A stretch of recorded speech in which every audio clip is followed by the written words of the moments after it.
문이 닫힌 방 안에서 조심스럽게 새어나오는 남편의 목소리. 저한테는 평생 단 한 번도 낸 적 없는 낮고 다정한 음성이었습니다. 바람이 난 걸까요? 아니요. 불륜보다 지독하고 내 연녀보다 무서운 존재, 훨씬 더 깊은 곳에 뿌리내린 존재. 바로 제 시누이였습니다. 신혼 때부터 아이를 낳고도 아이들을 다 키운 지금까지 단 한 번도 그 자리를 비운 적 없는 남편의 누나. 34년을 참았습니다. 그냥 참는 것이 미덕인 줄만 알고 살아왔어요. 그런데 60살이 되던 해 저는 처음으로 서랍에서 이혼 서류를 꺼내 들었습니다. 평생을 바보처럼 참고 살아온 제 인생에 던지는 처음이자 마지막인 단호한 결심이었습니다. 그 파란만장했던 제 이야기 지금부터 시작합니다. 사연 시작하기 전에 구독과 좋아요, 알림 설정 부탁드립니다. 평범한 사람들의 숨겨진 이야기를 매일 전해드리는 채널입니다. 제가 이 이야기를 꺼내는 게 참 쉽지가 않아요. 평생을 참고 살아온 사람이 이제 와서 무슨 말을 한다고 달라지겠냐 싶기도 하거든요. 올해 60 조미경입니다. 저는 28배 아들을 낳고 30의 딸을 낳았어요.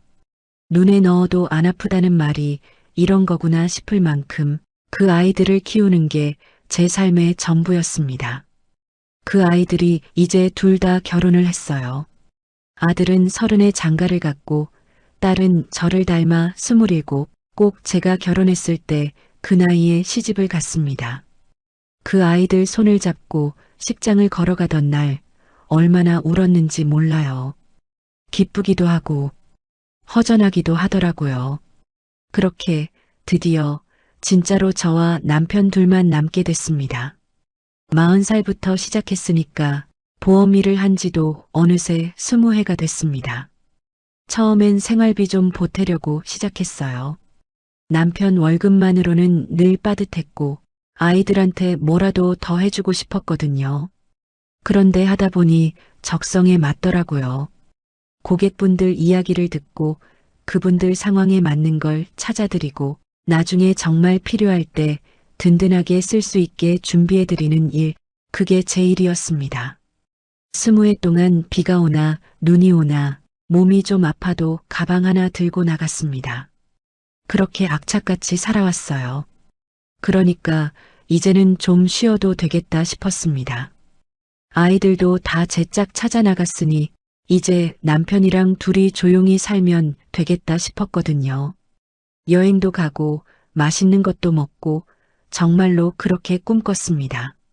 정말로요. 그런데 말이죠. 꿈이란 건 꿈일 때가 제일 예쁜 거더라고요. 그날도 저는 저녁을 차리고 있었습니다. 김치찌개에 계란말이, 남편이 좋아하는 깍두기도 꺼내놓고요.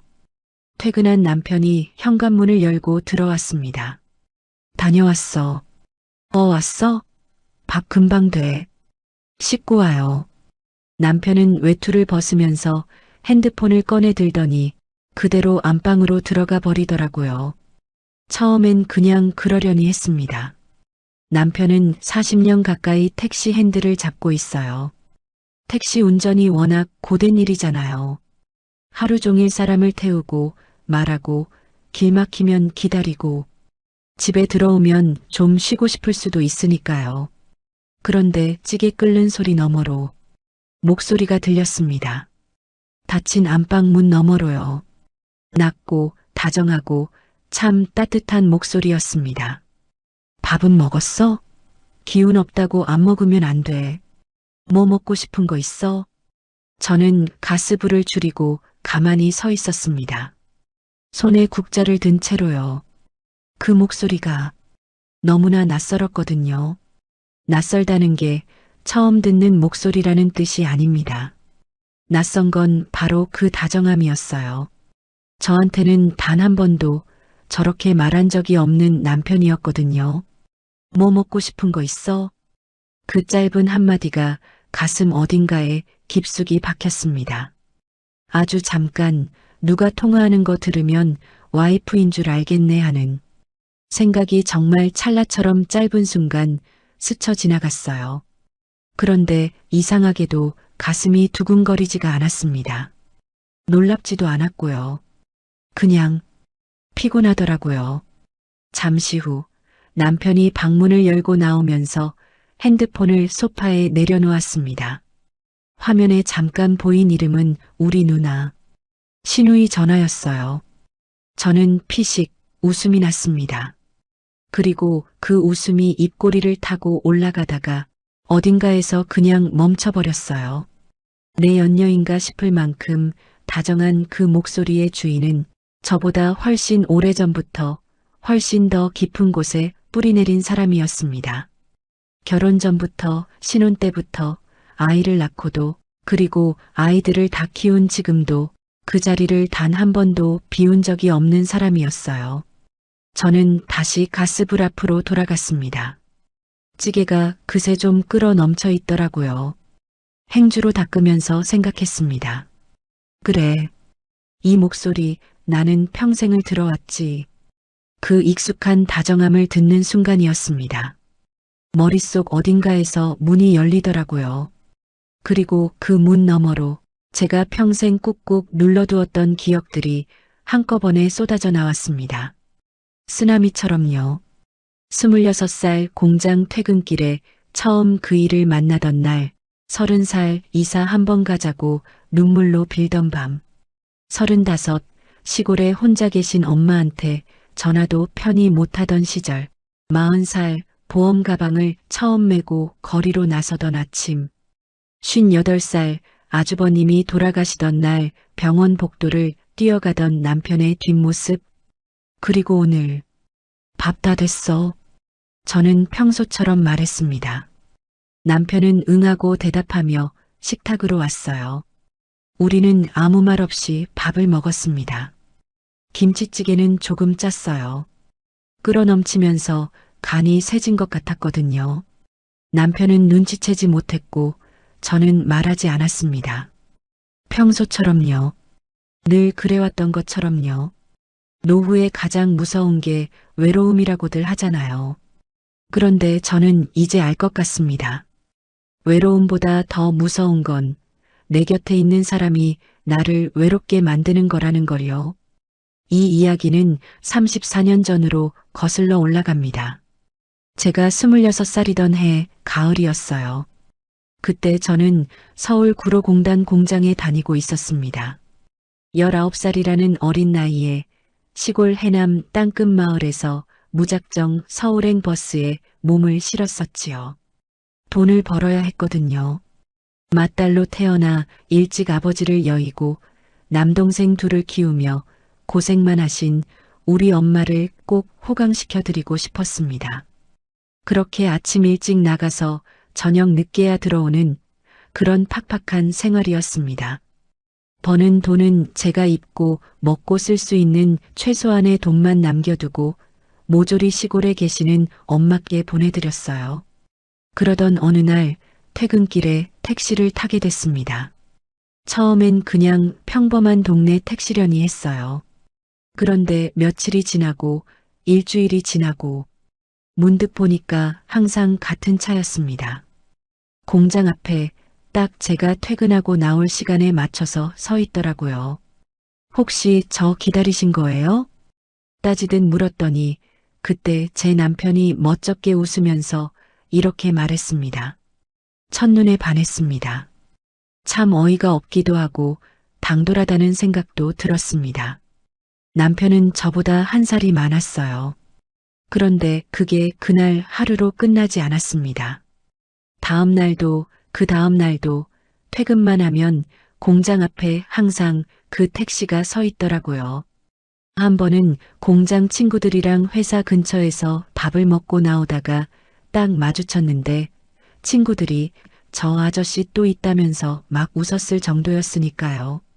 무섭지 않았냐고요? 이상하게도 전혀 무섭지 않았습니다. 그저 참 성실한 사람이구나 싶었어요. 저를 향한 그 꾸준함이 어느 날부터 제 마음을 조금씩 건드리기 시작하더라고요. 그렇게 6달쯤 지났을까요? 마침내 마음을 열었습니다. 남편도 이른 나이에 택시를 시작했다고 하더라고요. 아는 형의 소개로 23살부터 택시 운전을 했다고 했습니다. 생활력이 강한 사람이구나, 듬직하고 꾸준한 사람이구나 싶어서 이 사람이라면 믿어도 되겠다는 확신이 들었습니다. 그리고 이듬해 봄 저희는 결혼을 했습니다. 신혼 초 그이는 정말 다정했어요. 제가 야근을 마치고 늦게 들어오면 현관에 항상 불이 환하게 켜져 있었습니다. 저를 기다렸다가 따뜻한 밥을 차려주는 그런 다정한 남자였어요.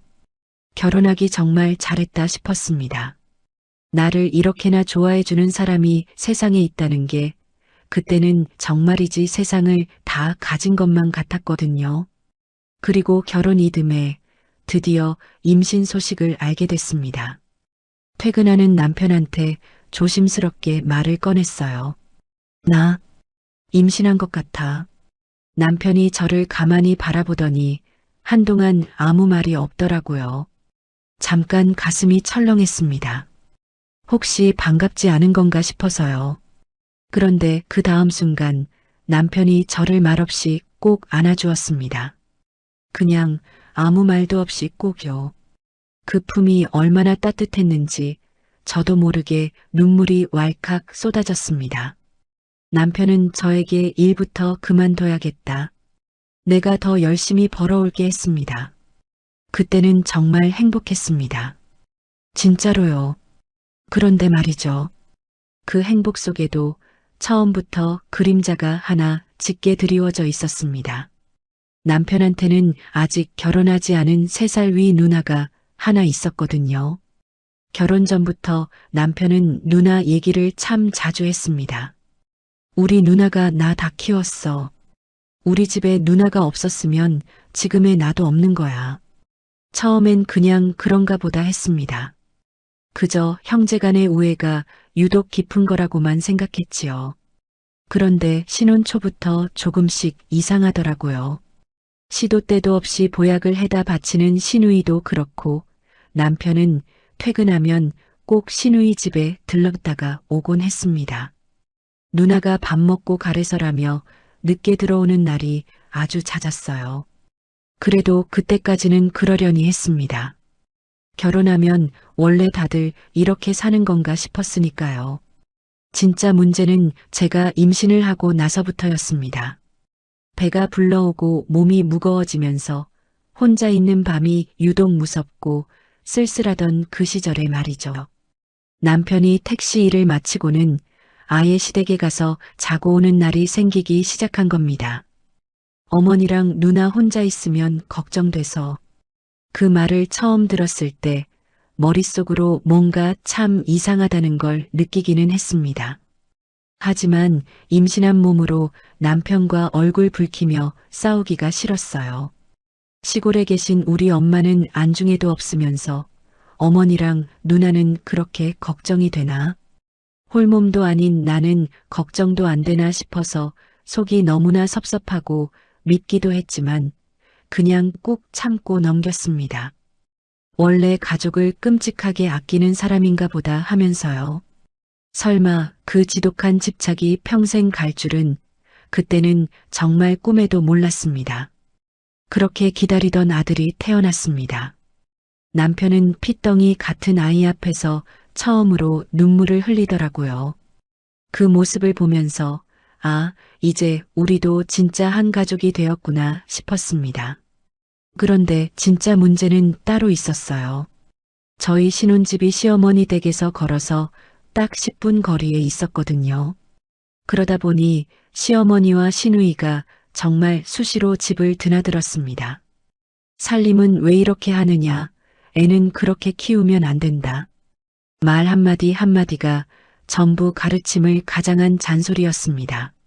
하루는 아들을 안고 쩔쩔매고 있는데 시어머니가 불쑥 오시더니 그러시더라고요.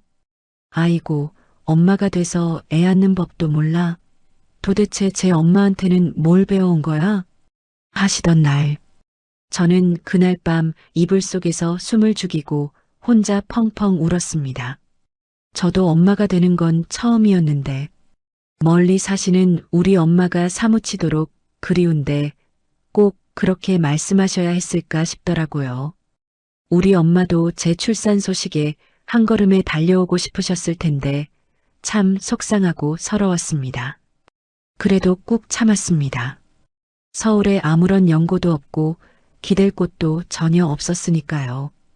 그저 참는 것밖에는 제가 할 수 있는 최선이 없었습니다. 그렇게 몇 년의 세월이 흘렀습니다. 도저히 견디다 못해 남편한테 조심스럽게 말을 꺼냈어요. 우리 이사 가자. 제발, 응?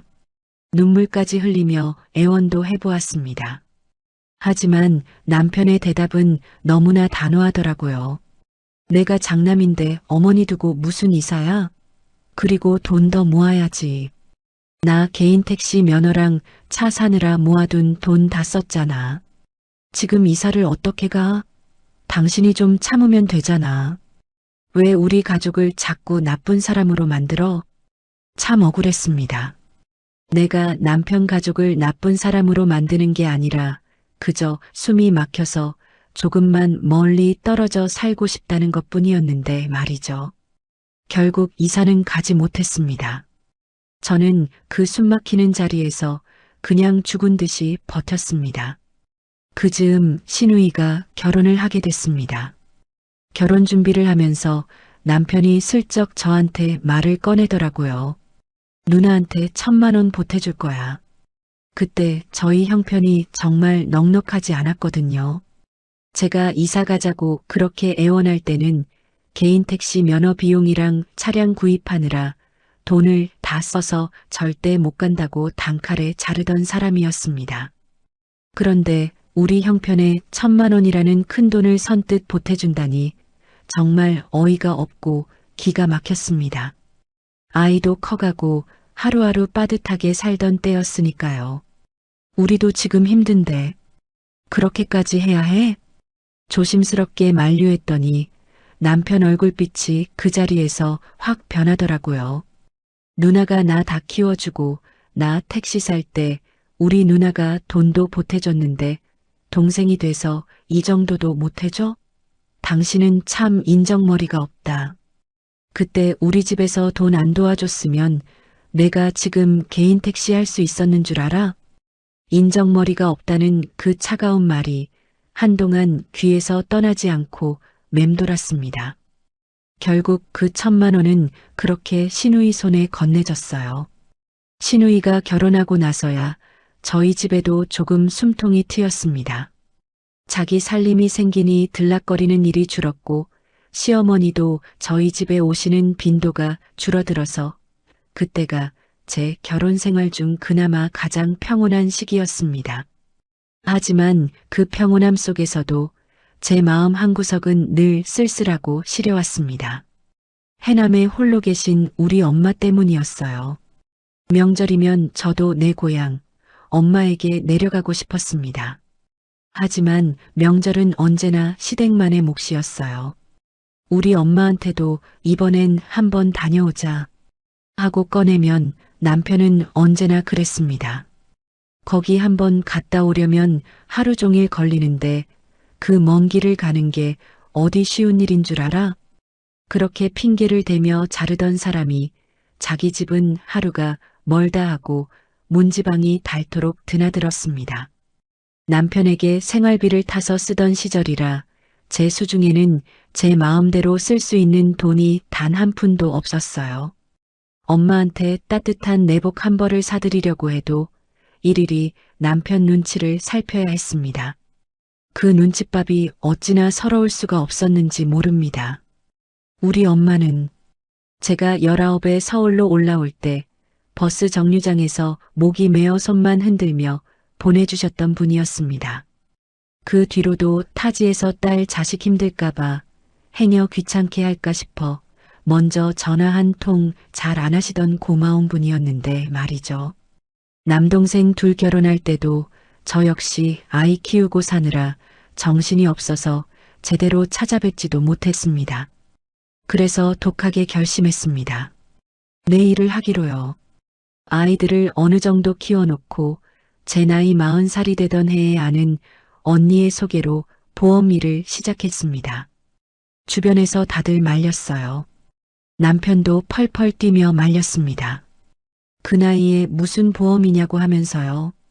그래도 가방을 메고 밖으로 나갔습니다. 내 손으로 떳떳하게 번 돈이 있어야 우리 엄마한테 용돈이라도 마음 편히 보내드릴 수 있을 것 같았거든요. 아이들에게도 아빠 눈치 보지 않게 뭐라도 더 해주고 싶었고요. 남편에게 손 벌리지 않아도 되는 삶, 그게 그때 제가 원한 전부였습니다. 비가 오나 눈이 오나 몸이 조금 아파도 가방을 단단히 챙겨 들었습니다. 그렇게 악착같이 거리를 누비며 살아왔어요. 그리고 속으로 몇 번이고 다짐했습니다. 내 아이들만큼은 남편 눈치 보지 않고 이 엄마가 직접 든든하게 챙겨줄 수 있는 그런 엄마가 되자고 말이죠. 그 마음 하나로 그 힘든 영업일을 하며 20해를 버텨왔습니다. 그런데 제가 그 모진 세월을 정신없이 흘려보내는 동안 시골의 우리 엄마는 너무나 조용히 그리고 빠르게 늙어가고 계셨더라고요. 일이 너무 많아 바쁘다는 핑계로 남편과 자식들 뒷바라지한다는 핑계로 자주 찾아뵙지 못했습니다.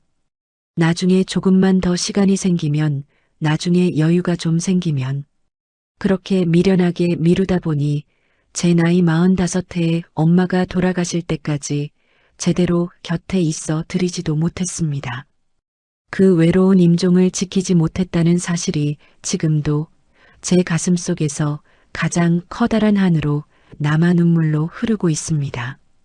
그동안 아파트로 이사도 가고 남편과 대출금도 같이 갚아나갔습니다. 아이들 대학교 등록금도 되고 그렇게 정신없이 흘러가다 보니 결혼 생활이 그냥 저냥 무던하게 굴러가는 것 같기도 하더라고요. 이제 더 이상 남편과 싸울 힘도 없고 무언가를 기대할 마음도 없고 그냥 다들 이렇게 사는 거지 뭐 싶었습니다. 아이들도 어느덧 번듯하게 자라주었고 각자 회사에 취직도 하고 좋은 짝들을 일찍 만나 제 가정을 꾸리고 제 앞가림하며 살고 있었어요. 시어머니도 연로하셔서 예전처럼 저희 집에 자주 오시는 일이 없어졌습니다. 형님도 자기 살림 사느라 바빴고 저 역시 보험 일에 치여 살았거든요. 그런데 3년 전이었습니다. 아주버님이 혈액암 진단을 받으신 겁니다. 처음 그 소식을 들었을 때는 저도 마음이 참 좋지 않았어요. 그동안 형님과 사이가 그리 편치만은 않았어도 같은 여자로서 형님이 얼마나 안쓰럽고 걱정이 되던지요. 사람이 크게 아프다는데 모른 척할 수는 없는 노릇이었습니다. 남편이 택시 일을 마치면 곧장 병원에 들렀다가 밤늦게 들어오기 시작했습니다. 저는 다 이해했어요. 가족이 그렇게 힘든 투병을 하고 있는데 동생으로서 옆을 지켜주는 게 당연한 거라고 생각했거든요. 그런데 아주버님의 투병이 길어지면서 남편이 병원에 있는 날이 집에 들어오는 날보다 훨씬 많아졌습니다. 그것도 그러려니 했습니다. 그 힘든 시기에 형님이 힘들다, 돈이 부족하다 하면 남편은 정말 물불 가리지 않고 도왔습니다. 사실 아주버님이 아프시기 전부터 이것저것 사업을 참 많이 하셨습니다. 단 한 개도 성공한 적은 없었지만요. 그때마다 사업 자금이 필요하다고 형님한테 연락이 오면 남편은 군말 없이 돈을 보태주었고 조카들 대학 등록금이 걱정된다고 하면 또 보태주었습니다. 남편 입에서 안 된다는 말이 나오는 걸 단 한 번도 보지 못했어요. 그렇게 건넨 돈이 차곡차곡 쌓이고 쌓여서 나중에 제가 어림잡아 계산해 보니 자그마치 1억이 훌쩍 넘더라고요. 그것도 겨우 제가 알아챈 것만 그 정도였습니다. 남편은 단 한 번도 제게 먼저 의논한 적이 없었어요. 그 큰 돈이 어디서 어떻게 나오는 줄 알면서 가져다 주는 건지 그냥 달라는 대로 다 가져다 주었습니다. 하지만 저는 그때도 말을 아꼈습니다. 목숨이 왔다 갔다 하는 아픈 사람을 곁에 두고 돈 얘기 꺼내는 것 같아 차마 입이 떨어지지 않았거든요. 그리고 결국 2년 전에 아주버님은 끝내 세상을 떠나고 마셨습니다. 장례를 다 치르고 나서였어요. 남편이 심적으로 많이 지쳐 보였습니다. 장례가 끝난 이후로도 형님 집에 아주 수시로 드나들더라고요. 형님도 남편을 잃은 충격이 컸을 테고 아버지를 잃은 조카들도 걱정이 됐을 테니 저도 이번만큼은 그냥 묵묵히 기다려주자 싶었습니다. 그런데 한 달이 지나고 2달이 지나도 달라지는 게 전혀 없더라고요. 오히려 날이 갈수록 더 심해졌습니다. 남편이 퇴근하고 집에 들어오면 제일 먼저 하는 일이 형님한테 전화를 거는 거였습니다. 밥은 먹었어? 기운 없다고 굶으면 안 돼. 뭐 먹고 싶은 거 있어? 저는 부엌에서 홀로 저녁밥을 짓고 남편은 방마다 돌아다니며 형님을 살뜰히 챙겼습니다. 그 기이한 풍경이 매일같이 반복되었어요. 어느 날 밤이었습니다. 자정이 훌쩍 넘은 시간이었는데 형님한테 또 전화가 왔더라고요. 몸살 기운이 있어서 너무 아프다고 한 모양이었습니다. 남편은 자다 말고 벌떡 일어나더니 외투를 챙겨 입었습니다. 이 시간에 어디 가요? 누나가 아프다는데 어떻게 그냥 자. 다녀올게. 남편은 그렇게 툭 한마디를 던지고는 나가버렸습니다. 저는 덩그러니 남겨져 홀로 시린 어둠 속에 누워 있었습니다. 도저히 잠이 올 리가 없었지요. 그런 일이 한두 번이 아니었거든요. 그 뒤로도 그 자정통화는 끊임없이 이어졌습니다. 남편을 잃은 형님의 외로움이 어느새 제 남편을 향한 무서운 집착이 되어가는 게 온몸으로 느껴졌어요. 그리고 제 남편은 그 집착을 외면하기는커녕 아주 기쁘고 당연하게 받아주고 있었습니다. 저는 사실 그게 제일 무서웠습니다. 불륜을 저지르는 것도 아니고 세상이 말하는 나쁜 짓을 하는 것도 아닌데 그런데 왜 이렇게 가슴이 턱 막히고 무서운 건지 알 수가 없었어요. 그건 아마도 이 끔찍한 상황이 저에게 전혀 낯설지 않아서였을 겁니다.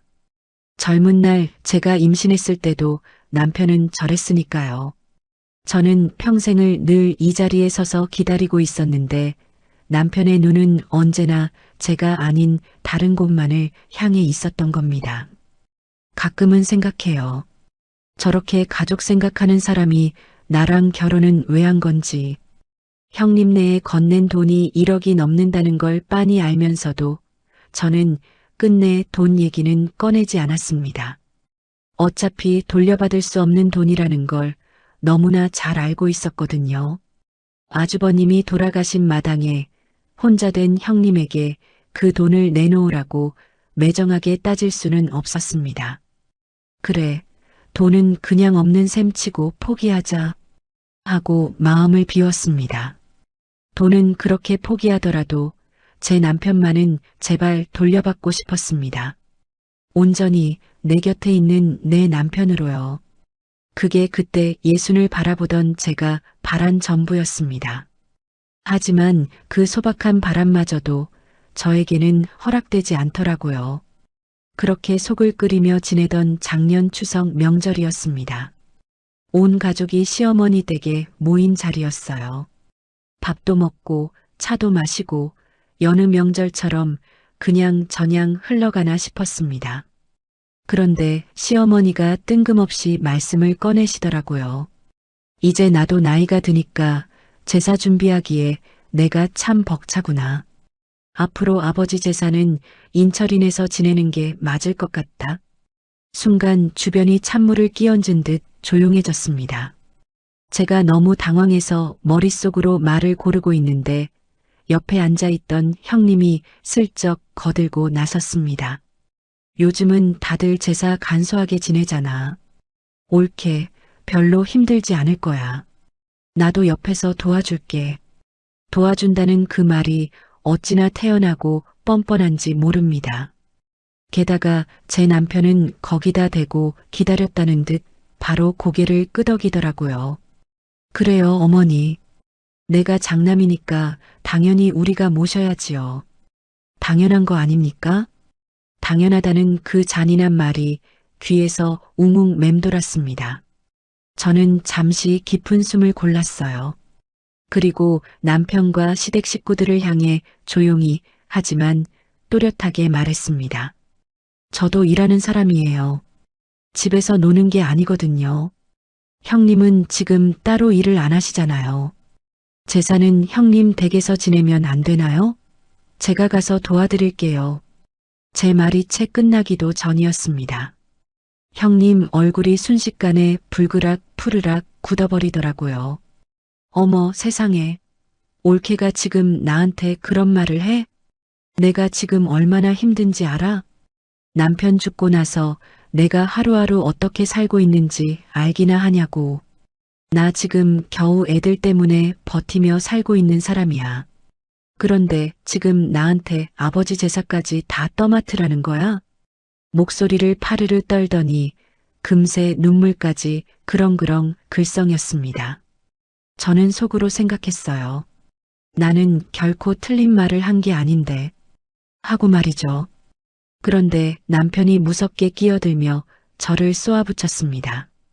당신은 왜 자꾸 집안 분위기를 이렇게 만들어? 누나가 지금 얼마나 힘든 처지인지 몰라서 그래. 그 한마디를 듣는 순간 제 가슴속 깊은 곳에 쌓이고 쌓였던 것들이 한꺼번에 치밀어 올랐습니다. 힘든 처지요? 저도 모르게 목소리가 커졌습니다. 내가 진짜 돌아가신 아주버님 생각해서 그동안 아무 말 안 하려고 했는데 당신이 그동안 아주버님 병원비에, 사업 자금에, 조카들 등록금에, 형님네 가져다 준 돈이 1억이 넘어요. 그 돈 단 한 번이라도 우리 집으로 돌아온 적 있어요? 내가 지금 그 돈을 돌려달라고 행패를 부리는 것도 아니고 못할 말을 한 것도 아닌데 왜 나한테 소리를 질러요? 남편은 찔리는 게 있는지 슬그머니 제 눈을 피했습니다. 시어머니는 민망한지 헛기침을 크게 한 번 하셨고 형님은 어머, 얘 말하는 것 좀 봐. 라며 황당해 하더라고요. 그 모습들이 참 처절하게 기가 찼습니다. 하지만 저는 멈추지 않았어요. 당신 우리 아이들 결혼할 때 뭐라고 그랬어요? 자식들 자기 앞가림은 자기가 해야지. 그러면서 돈 없다고 겨우 3천만 원 보태준 게 다예요. 요즘 세상에 그 돈으로 어디 전세방 하나 구할 수 있는 줄 알아요? 형님네 조카들 용돈은 그렇게 때마다 두둑하게 챙겨주면서 말이죠. 당신 우리 집 아파트 대출금 갚을 때 내가 아이들 대학 등록금 부족하다고 소리칠 때는 누나네 사업 자금 빌려줬다고 돈 없다고 딱 잘랐잖아요. 그래서 나 그때마다 발이 부르트도록 온 동네 뛰어다니면서 내가 이래서 메꿨어요. 진짜 힘든 처지는 형님이 아니라 바로 나라고요. 시어머니 앞이라는 걸 빤히 알면서도 더는 가슴이 터질 것 같아 참을 수가 없었습니다. 어머니, 제가 왜 마흔에 그 힘든 보험 일을 시작한 줄 아세요? 생활비 한번 제대로 안 주는 남편한테 손 벌리지 않으려고 시작한 거예요. 내 자식들 어디 가서 기 안 죽이고 싶어서요. 그렇게 제가 밤낮으로 아득바득 따로 모은 돈으로 우리 아이들 대학 보내고 결혼 자금까지 보탰어요. 어머님이랑 누나밖에 모르는 이 사람이 아니라 제가 제 피땀으로 다 채웠다고요. 그런 제가 이제 와서 제사까지 도맡으라는 말씀이세요? 형님은 그 사이 억울하다는 듯 눈물을 펑펑 쏟아내기 시작했습니다. 올케가 어떻게 나한테 이럴 수가 있어? 우리 엄마 앞에서 어떻게 나를 이렇게 모욕할 수가 있냐고. 내가 얼마나 힘든지 알기나 해? 지금 내 썩어 문드러진 상처에 소금을 뿌리는 거야? 돈? 우리 인철이 처음에 개인 택시 시작한다고 내가 돈 보태줬던 건 기억도 안 나? 내가 인철이 보약이다 뭐다 평생을 챙겼는데 올케는 자기가 해준 것만 생각나고 내가 해준 건 요만큼도 생각 안 나지? 그렇게 형님은 순식간에 가장 가련한 피해자가 되어버렸습니다. 어느새 이 자리에 모인 모두의 눈에 제가 가장 지독하고 나쁜 사람이 되어 있더라고요. 그리고 제 남편은 끝까지 제가 아닌 신우이 편이었습니다. 당신은 꼭 이 자리에서 일해야겠어? 누나가 저렇게 서럽게 우는 거 안 보여? 저는 그런 남편을 똑바로 바라보았습니다. 피하지 않고 눈을 마주쳤어요. 당신은 지금 누구 남편이에요? 나예요, 형님이에요? 아무도 대답하지 않았습니다. 시어머니는 말없이 고개를 푹 숙이셨고 형님은 계속해서 방이 떠나가라 울고만 있었어요. 저는 그 자리를 박차고 일어났습니다. 더는 그 숨막히는 공간에 단 1초도 앉아 있을 수가 없었거든요. 집으로 돌아오는 차 안에서 남편과 저는 단 한마디도 나누지 않았습니다. 차가운 창밖을 멍하니 바라보며 생각했어요.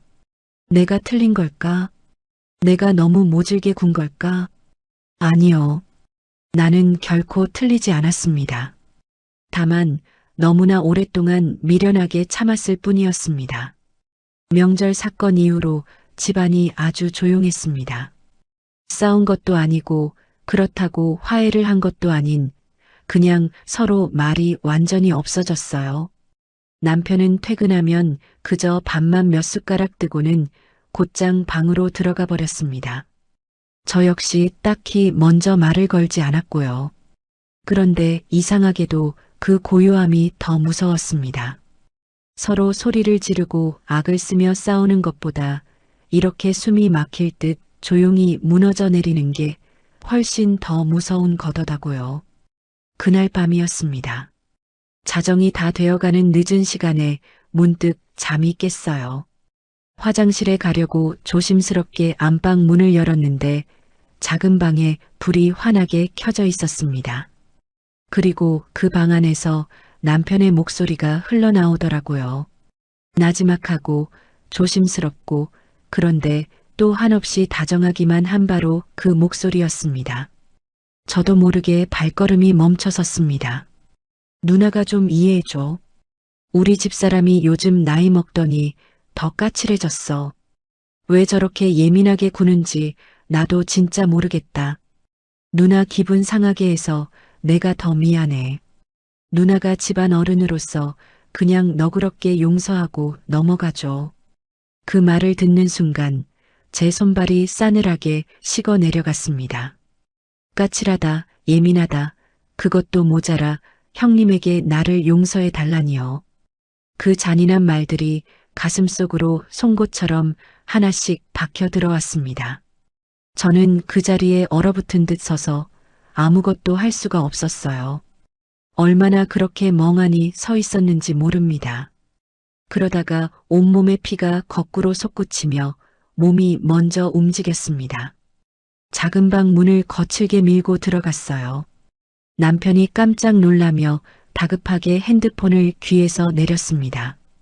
저희는 잠시 차가운 침묵 속에서 서로를 매섭게 바라보았습니다. 남편이 짐짓 아무렇지 않은 척 먼저 말을 꺼내더라고요. 당신 안 잤어? 무섭게 왜 그렇게 쳐다봐? 저는 그 뻔뻔한 얼굴을 보고 나서 제 평생 처음으로 그 어떤 감정도 숨기지 않고 다 터뜨리기로 결심했습니다. 당신 방금 전화로 뭐라고 했어? 나한테 똑같이 다시 말해봐. 남편이 찔리는지 제 시선을 쓱 피하더라고요. 무슨 말은? 누나랑 그냥 잠깐 안부 통화한 거잖아. 내가 나이 먹고 까칠해? 너 그렇게 나를 용서해줘? 그게 지금 남편이라는 인간이 할 소리야? 내가 도대체 뭘 그렇게 잘못했느냐고. 내가 없는 말을 지어 말한 거야? 나 평생 참고 참다가 겨우 한마디 꺼낸 거야.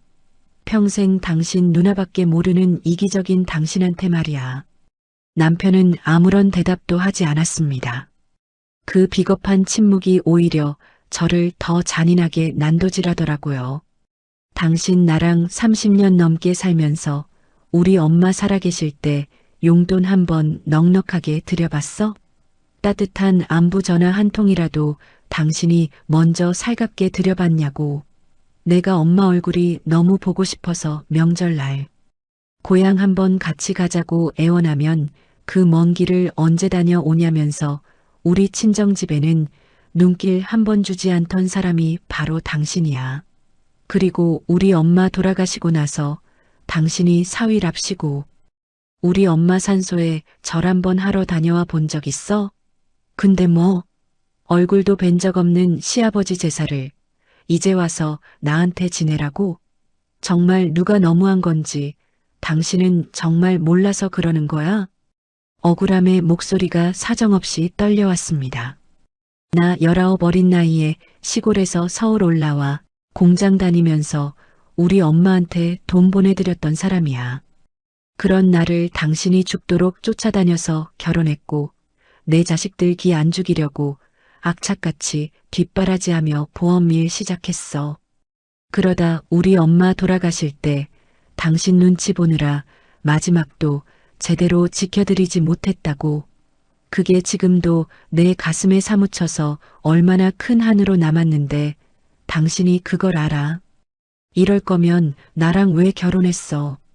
당신 잘난 누나랑 어머니 모시고 평생 살지. 왜 나랑 결혼했냐고. 남편은 여전히 아무 말도 없이 멍하니 서 있기만 했습니다. 당신 집안일이라면 간이고 쓸개고 다 빼주며 평생을 바쳤잖아. 근데 정작 내 친정에는 우리 엄마한테는 당신이 뭘 해줬어? 딱 한 가지만 대봐. 한 가지만. 여전히 대답이 없었습니다. 바로 그때였어요. 남편이 미안해하기는커녕 아주 귀찮다는 듯 낮은 목소리로 툭 내뱉더라고요. 밤중에 왜 그렇게 소리를 지르고 난리야. 당신 요즘 갱년기야? 왜 이러는 거야 진짜. 요즘 왜 이러냐니요. 저는 그 잔인한 말을 듣는 순간 웃음도 눈물도 아닌 기이한 무언가가 속에서 왈칵 울컥 올라오는 걸 느꼈습니다. 왜 이러냐고? 내가 너무 오래 참았던 거야. 이제는 더 이상 미련하게 참을 수가 없는 거고. 남편은 더 이상 말 대꾸를 하지 않았습니다. 저 역시 더 이상 이 남자에게 낭비할 말이 없었어요. 방에서 나와 불을 끄고 다시 침대에 누웠습니다. 시린 어둠 속에서 눈을 떴다가 감았다가 밤을 꼬박 새웠습니다. 결국 잠은 오지 않더라고요. 하지만 괴롭지 않았습니다. 그날 밤 제 평생 처음으로 아주 또렷하고 명확하게 생각했거든요. 이 결혼 이대로 끝낼 수도 있겠다. 이상하게도 전혀 무섭지가 않았습니다. 오히려 그 파국의 생각이 제 안에서 참 조용하고 단단하게 가라앉는 게 느껴졌습니다. 며칠 후 오랜만에 딸아이가 집에 찾아왔습니다. 별일 없이 그냥 제 얼굴 보러 온다고 하더라고요. 그런데 현관문을 열고 들어오던 딸이 저를 보더니 잠깐 멈칫했습니다. 엄마, 얼굴이 왜 그래? 무슨 일 있어? 어디 아픈 건 아니지? 왜 엄마 얼굴이 이상해? 응, 많이 상했어. 저는 그저 애써 웃으며 괜찮다고 했습니다. 하지만 딸은 걱정스러운지 부엌까지 졸졸 따라 들어오더니 제 옆에 바짝 붙어 서서 속삭이듯 말하더라고요. 엄마, 숨기지 말고 나한테 얘기해봐. 아빠랑 싸웠어? 처음에는 그냥 아니라고 손을 내저었습니다. 다 큰 자식한테 부부싸움 얘기나 고모 이야기를 꺼내는 게 괜히 없는 사람 흉을 보고 뒷말을 하는 것 같아서 내키지가 않았거든요. 그런데 제 손을 꼭 잡고 식탁 의자에 앉혔습니다. 엄마, 도대체 무슨 일인데 그래? 나한테 다 말해봐. 따뜻하게 제 손을 감싸주는 그 말에 그만 가슴 밑바닥에서부터 울컥 눈물이 밀려왔습니다. 아주 조금만 얘기하자 싶었는데 막상 입을 떼고 나니 걷잡을 수 없이 말이 쏟아져 나오더라고요. 그동안 말 못하고 참아왔던 형님에 대한 이야기, 지난 명절날 할머니 집에서 있었던 일, 그리고 그날 밤 작은 방 문틈으로 들었던 남편의 통화 내용과 저더러 갱년기냐며 쏘아붙이던 남편의 잔인한 모습까지 전부 다 쏟아내버렸습니다. 딸은 제 이야기를 듣는 내내 중간에 한 번도 말을 끊지 않았습니다. 그저 제 눈을 바라보며 묵묵히 듣고만 있더라고요. 제가 겨우 말을 다 마치고 나서도 딸은 한동안 아무런 말이 없었습니다. 그러더니 참 무겁고 낮은 목소리로 입을 열었습니다. 아빠 진짜 왜 그래? 한숨도 아니고 물음도 아니었습니다. 그건 딸아이 역시 제 가슴 속에 오래도록 묵혀두었던 진실을 꺼내는 목소리였어요. 엄마, 진짜 속상했겠다. 진작 나한테 전화라도 하지, 아니면 오빠한테라도 다 털어놓던지, 왜 엄마 혼자 다 안고 참고만 있어. 사실 나랑 오빠도 다 알고 있어. 아빠가 고모 일이라면 진짜 앞뒤 안 가리고 물불 안 가렸던 거, 우리도 다 보고 자랐단 말이야. 우리 어렸을 때 아빠가 고모네 애들을 우리보다 훨씬 더 예뻐했던 거 아직도 다 기억해. 할머니는 또 어떻고 맨날 명절 때마다 엄마한테만 이것 해라 저것 해라 하면서 방바닥에 엉덩이 한 번 붙이지도 못하게 일만 시켰잖아. 오빠랑 내가 어렸을 때 엄마 그 모습 보면서 얼마나 속상했는지 알아? 오빠랑 내 생일 때는 케이크 한 번 제대로 안 사주던 아빠가 고모네 애들 생일이라면 케이크에 두둑한 용돈까지 챙겨주던 것도 나 다 알고 있어. 저는 정말 몰랐습니다. 그 어린 눈으로 아이들이 그런 서글픈 차별까지 다 눈치채고 있었을 줄은 꿈에도 몰랐어요. 딸아이는 제 손을 더 꽉 쥐며 말을 이어갔습니다. 엄마가 이상한 거 절대 아니야. 잘했어. 속으로만 참다가 병나. 할 말 있으면 엄마도 해야지. 바보같이 요새 누가 참고 살아. 갱년기도 아니고 까칠한 것도 아니야. 이상한 건 엄마를 그렇게 만든 아빠야. 그리고 너무 오래 바보처럼 참아온 건 당연히 엄마고. 그 말을 듣는 순간 참으려고 했던 눈물이 봇물 터지듯 사정없이 쏟아져 내렸습니다. 참아보려고 손으로 입을 틀어막았지만 아무런 소용이 없더라고요. 딸아이는 우는 제 등을 천천히 아주 따뜻하게 쓸어내려 주었습니다. 아무런 말도 없이 한참 동안을 그렇게 같이 울어주었습니다.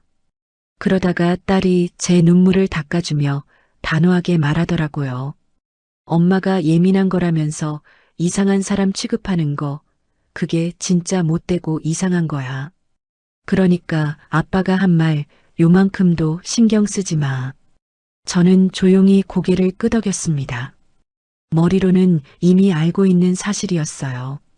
그런데 막상 자식의 입을 통해 그 확신의 말을 들으니까 평생 가슴속을 꽉 막고 있던 커다란 바위 덩어리가 비로소 쾅 하고 부서져 내리는 것 같았습니다.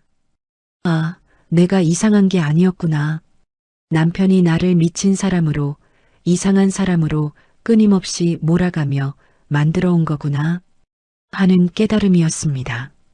딸아이가 위로를 남기고 제 집으로 돌아간 뒤 오랜만에 거실에 혼자 조용히 앉아 있었습니다. 그날 밤 싸움 이후로 머릿속에서 흐릿하게만 맴돌던 파국의 생각들이 그제야 아주 선명하게 제자리를 잡기 시작하더라고요. 더 이상은 이렇게 살지 않겠다.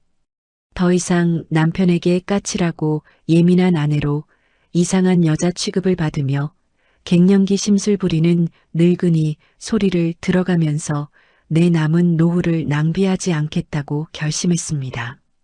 마음부터 시작해 20해 동안 발이 부르트도록 악착같이 일하면서 제 이름으로 모아둔 것들이 머릿속을 스쳐 지나갔습니다. 그건 단순한 노후 대비용 자금이 아니었어요. 어쩌면 제 직감이 오늘 같은 날을 마주할 나를 위해 미리 준비해둔 단단한 무기였는지도 모르겠다는 생각이 들었습니다. 저는 떨림 없는 걸음으로 무거운 결심을 품고 천천히 자리에서 일어났습니다. 며칠 뒤 주말 아침이었습니다. 거실에서 남편이 출근 준비를 하느라 부스럭거리는 소리가 들려왔어요. 저는 평소처럼 방에서 나가 남편을 챙기지 않았습니다. 그저 차분하게 이불을 걷고 세수를 하고 거울 속에 제 얼굴을 천천히 들여다보았습니다. 참 많이 수척해진 얼굴이더라고요. 하지만 눈빛만큼은 예전과 분명히 달랐습니다. 아주 오래전부터 희미하게 꺼져가던 무언가가 제 안에서 다시 단단하게 켜져 있는 것만 같았거든요. 저는 천천히 화장대 서랍을 열었습니다. 보험 일을 시작한 지 어느새 20해의 세월이 흘렀습니다. 비가 오나 눈이 오나 몸이 부서지게 아파도 가방을 단단히 챙겨 들고 밖으로 나갔던 그 숱한 나날들. 이기적인 남편 눈치 보지 않으려고 내 자식들한테만큼은 당당하고 기 안 죽는 엄마가 되려고 말이죠. 그렇게 악착같이 모아온 돈이 제 통장에 2억 원이 넘게 쌓여 있었습니다. 그 숨막히던 시댁 근처를 벗어나 새로 장만한 아파트의 대출금도 제가 대부분 갚아나갔고 아파트명에 역시 온전히 제 이름으로 되어 있었습니다. 그 모진 세월 동안 이것들을 쌓아온 게 단순히 노후 대비용이 아니었다는 걸 이제야 비로소 알 것 같습니다. 평생을 바보처럼 참아오면서도 제 안의 어딘가에서는 언젠가 마주하게 될 이런 날을 위해 스스로 무기를 준비하고 있었는지도 모르겠습니다. 저는 서류 봉투를 꺼내 들었습니다. 딸아이가 다녀간 후 며칠 동안 홀로 골머리를 앓으며 준비해왔던 그 서류를 마침내 꺼내기로 결심했습니다. 남편이 현관문 앞에 서서 신발을 신으려던 참이었습니다. 잠깐만. 나가기 전에 나랑 잠깐 얘기 좀 해. 제 차가운 목소리에 남편이 멈칫하더라고요. 신고 있던 신발을 슬그머니 벗고 집 안으로 다시 들어와 저와 나란히 식탁에 마주 앉았습니다. 저는 준비한 서류 봉투를 남편 앞으로 쓱 내밀었습니다. 이게 뭐야? 열어봐. 남편이 굳은 손으로 봉투를 열었습니다. 그리고 한동안 아무런 말도 잊지 못하더라고요. 이혼 서류였습니다. 남편의 얼굴이 순식간에 종이장처럼 하얗게 질려버렸습니다. 당신, 지금 이게 무슨 짓이야? 저는 떨림 없이 조용하게 대답했습니다. 당신이 눈으로 본 그대로야. 이제 더 이상 미련하게 참지 않고 내 삶을 제대로 찾겠다는 거야. 다 늙어서 이혼은 무슨 이혼이야. 애들 보기 창피하지도 않아? 당신 정말 왜 이래? 저번 명절에 제사 얘기 때문에 그래? 아니면 누나랑 밤에 통화한 것 때문에 그러는 거야? 내가 미안해. 내가 잘못했다니까? 남편의 목소리가 사정없이 덜덜 떨려왔습니다. 하지만 저는 흔들리지 않았어요. 평생을 그 다정한 척하는 목소리에 속아 흔들려왔지만 이번만큼은 결코 달랐습니다. 당신 앞으로 잘하겠다는 말, 이번이 처음 아니잖아. 그리고 우리 아이들 이미 제 앞가림 다 하는 성인이야. 이제 와서 새삼스럽게 애들 생각하는 척 핑계대지 마요. 아이들 걱정은 내가 알아서 할 테니까. 당신은 그냥 그동안 해온 것처럼 당신이 그렇게나 끔찍이 사랑하는 당신 누나랑 어머니 생각만 하면서 살아. 더 이상 내 눈치 보며 불편하게 살지 말고. 남편은 더 이상 반박하지 못하고 그 자리에 털썩 주저앉아 버렸습니다. 그리고 이틀 후였습니다. 조용히 초인종이 울리더라고요. 문을 열었더니 그 자리에 형님이 서 있었습니다. 제 평생 처음 보는 형님의 낯선 얼굴이었습니다. 항상 당당하고 기세등등하던 그 고고한 얼굴이 아니었어요. 옳게. 인철이한테 얘기 다 들었어. 내가 정말 잘못했어. 애들 아빠 세상 떠나고 나서 내가 마음이 너무 힘들고 외로워서 나도 모르게 인철이한테 너무 의지를 했나 봐. 그게 옳게 가슴에 얼마나 커다란 상처로 남았을지 이제야 알 것 같아. 정말 미안해. 이혼은 제발 다시 한 번만 생각하면 안 될까? 우리 인철이 나이가 이제 61야. 옳게도 올해 60이면 결코 적지 않은 나이잖아. 이제 와서 이혼하면 우리 인철이는 혼자 어떻게 살라고 그래. 내가 다 미안하니까 제발 다시 생각해줘. 응? 저는 그런 형님을 가만히 바라보았습니다. 저는 형님이 홀가분하게 그러라고 할 줄 알았어요. 평생 내 가정을 흔들었던 형님이 밉지 않다고 하면 그건 새빨간 거짓말이겠지요. 그런데 참 이상하게도 더 이상 형님이 무섭지가 않더라고요. 형님, 저도 형님 힘들었던 거 다 알아요. 저희 힘들 때 형님이 많이 도와주셨던 것도 단 하나도 잊지 않았고 제 마음속에 늘 감사하며 살고 있었어요. 그래서 애들 아빠가 사업 자금이니 뭐니 도와준다고 큰 돈 들고 나갈 때마다 제가 차마 말리지 못했던 거예요. 형님한테 젊은 날 받았던 거 빚 갚는 셈 치자고 저 스스로도 애썼어요. 그리고 남편 잃은 상실감이 얼마나 크실지 감히 제가 다 짐작도 못하겠지만 그 슬픈 마음과 기댈 곳 없는 마음 전부 이해하려고 노력했어요. 그런데요, 형님. 가족이니까 동생한테 의지해도 괜찮아요. 하나뿐인 남동생인데 당연히 기댈 수도 있지요. 다만 그 동생에게도 엄연히 지켜야 할 가정이 있어요. 혼자 사는 거 아니잖아요. 최소한의 그 선만큼은 형님이 먼저 지켜주셨어야죠. 제 단호한 말에 형님은 아무런 대꾸도 하지 못한 채 고개만 끄덕였습니다. 형님이 돌아가고 난 그날 저녁이었습니다. 남편이 일을 마치고 돌아와 거실 소파에 멍하니 앉아 있더라고요. 평소와 달리 핸드폰은 손에 쥐지도 않은 채였습니다. 당신한테 정말 미안해. 그리고 우리 아이들한테도 내가 그동안 아빠 노릇을 제대로 못한 것 같아. 앞으로는 진짜 달라질게. 저는 잠시 그런 남편을 가만히 응시했습니다. 그 이혼 서류 아직 안 버리고 안방 서랍에 그대로 있어요.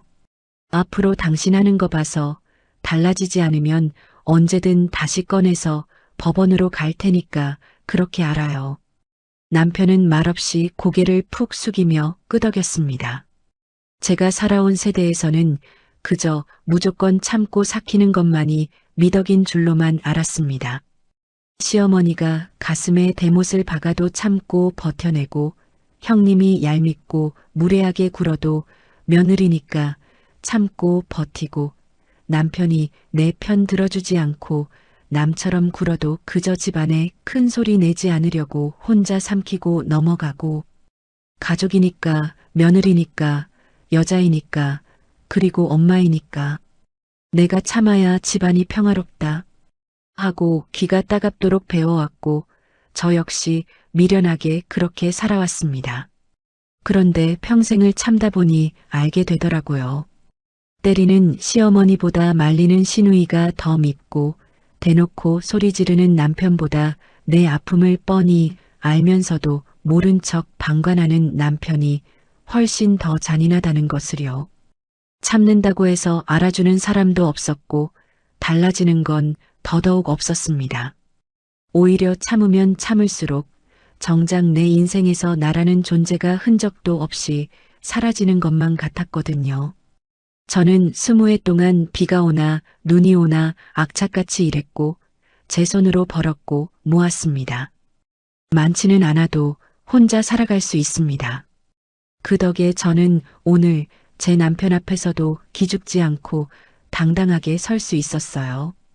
이걸 아주 조금만 더 일찍 알았더라면 내 젊은 날이 어땠을까 싶어 서글퍼지기도 하지만 지금 이 나이에라도 깨달았으니 그걸로 충분합니다. 남편과 저는 지금도 한 집에서 함께 살고 있습니다. 다만 예전과 달라진 게 있다면 이제 저는 아주 작은 일이라도 절대 참지 않는다는 거예요. 불편한 건 불편하다고 똑부러지게 말하고 싫은 건 싫다고 단호하게 거절합니다. 형님에게도 가끔 연락이 오기는 하지만 예전처럼 저를 흔들지는 못합니다. 저희 사이에 명확한 선이 생겼거든요. 그리고 그 단단한 선을 만든 건 다름 아닌 저 자신이었습니다.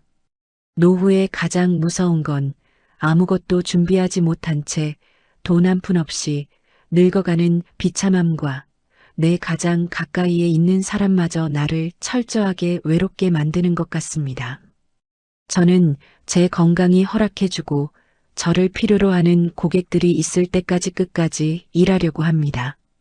쉬는 건 그 후에 해도 결코 늦지 않으니까요. 지금보다 더 단단하고 더 견고하게 제 진짜 노후를 준비해 나가려고 해요. 그리고 이 바보 같고 이기적인 남편과도 조금만 더 살아보려고 합니다. 저를 평생 외롭게 만들고 힘들게 했지만 어찌됐든 내 아이들의 아빠이니까요. 사람은 고쳐 쓰는 게 아니라고들 하지만 딱 한 번만 더 믿어보려고요. 제 서랍 속에는 언제든 꺼내 쓸 수 있는 저만의 비장의 카드가 든든하게 있으니까요. 이제 제 인생의 1순위는 그 누구도 아닌 바로 저 자신입니다. 60살의 저는 이제야 제 진짜 인생을 제대로 시작하려고 합니다. 제 목소리에 끝까지 귀 기울여 주셔서 감사합니다. 전해드린 이야기가 마음 한구석에 작은 울림이 되었기를 바랍니다. 지나온 세월만큼 앞으로 마주하실 여러분의 내일도 늘 평온하고 따뜻하셨으면 좋겠습니다. 지금까지 평범한 사람들의 숨겨진 이야기를 전해드리는 청춘은 안단테였습니다. 귀한 시간 내어 끝까지 함께 해주셔서 진심으로 고맙습니다. 평생 남편과 자식 뒷바라지하며 그게 제 인생의 전부인 줄 알고 살았습니다. 서울에 있는 공대 나와 대기업 다니던 아들은 제 가슴에 달린 가장 빛나는 금메달이었습니다.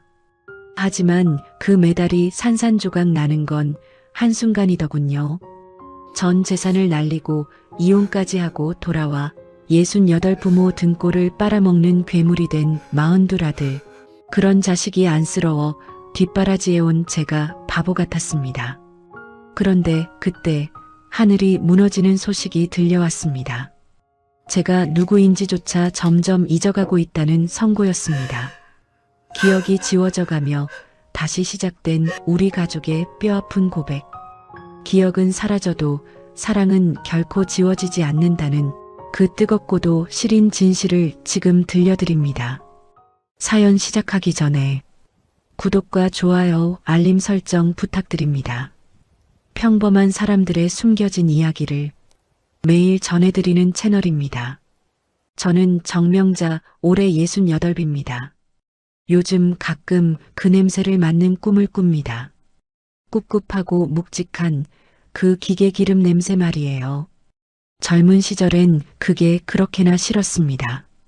남편이 공장에서 돌아오면 현관문을 열기도 전에 그 냄새가 먼저 마중을 나오곤 했지요. 작업복 하나하나에 배어든 냄새, 머리카락에도 손등 주름 사이에도 새카맣게 끼어있던 그 지독한 기름때. 저는 그게 너무 싫어서 하루에도 수십 번씩 남편 옷을 빨아댔습니다. 삶고 헹구고 또 삶아봐도 좀처럼 빠지지 않았죠. 그런데 있잖아요. 지금 생각해보면 그게 우리 가족을 먹여 살린 냄새였습니다. 세 식구가 굶지 않고 살 수 있었던 건 다 그 꿉꿉한 냄새 덕분이었어요. 남편의 등판에서 나던 그 기름 냄새가 우리 집을 지탱하는 향기인 줄을 그때는 미처 몰랐습니다. 저희 남편은 작은 공장을 운영했습니다. 그리 크지는 않았어요. 직원 15명 남짓되는 작은 부품 공장이었지만 남편은 아침 6시면 나가 저녁 10시가 넘어야 돌아오곤 했습니다. 공휴일도 따로 없었죠. 추석 연휴에도 공장 돌아가는 기계 소리가 걱정이라며 하루 한 번은 꼭 들러야 직성이 풀리는 사람이었으니까요. 참 무뚝뚝한 사람이었습니다. 살갑게 안아주거나 다정하게 말을 건네는 법이 도통 없었지요. 애정 표현에 서툰 사람, 원래 성격이 그런 건 알고 있었지만 처음엔 그게 참 서운했습니다. 결혼한 지 얼마 안 됐을 때 친정 어머니께 하소연을 한 적이 있었어요. 그때 어머니는 웃으시며 그러셨죠. 사위가 도박을 하냐, 한눈을 팔더냐? 한눈 안 팔고 가족만 바라보면 됐지. 뭘 더 바라니? 그 말이 맞았습니다. 남편은 평생 단 한 번도 한눈을 팔지 않았습니다. 직원들 월급은 단 한 달도 밀린 적이 없었고 거래처 납품일은 몸이 아파도 꼭 지켜냈습니다. 새벽같이 일어나 나가고 밤늦게 돌아와 밥 한 술 뜨고는 쓰러지듯 잠드는 날들. 그 사람은 그렇게 사는 게 당연한 줄 알았을 겁니다. 가장이니까 자기가 해야 하는 일이니까요. 저도 그게 당연한 줄로만 알았습니다. 그 시절엔 다들 그렇게 살았으니까요.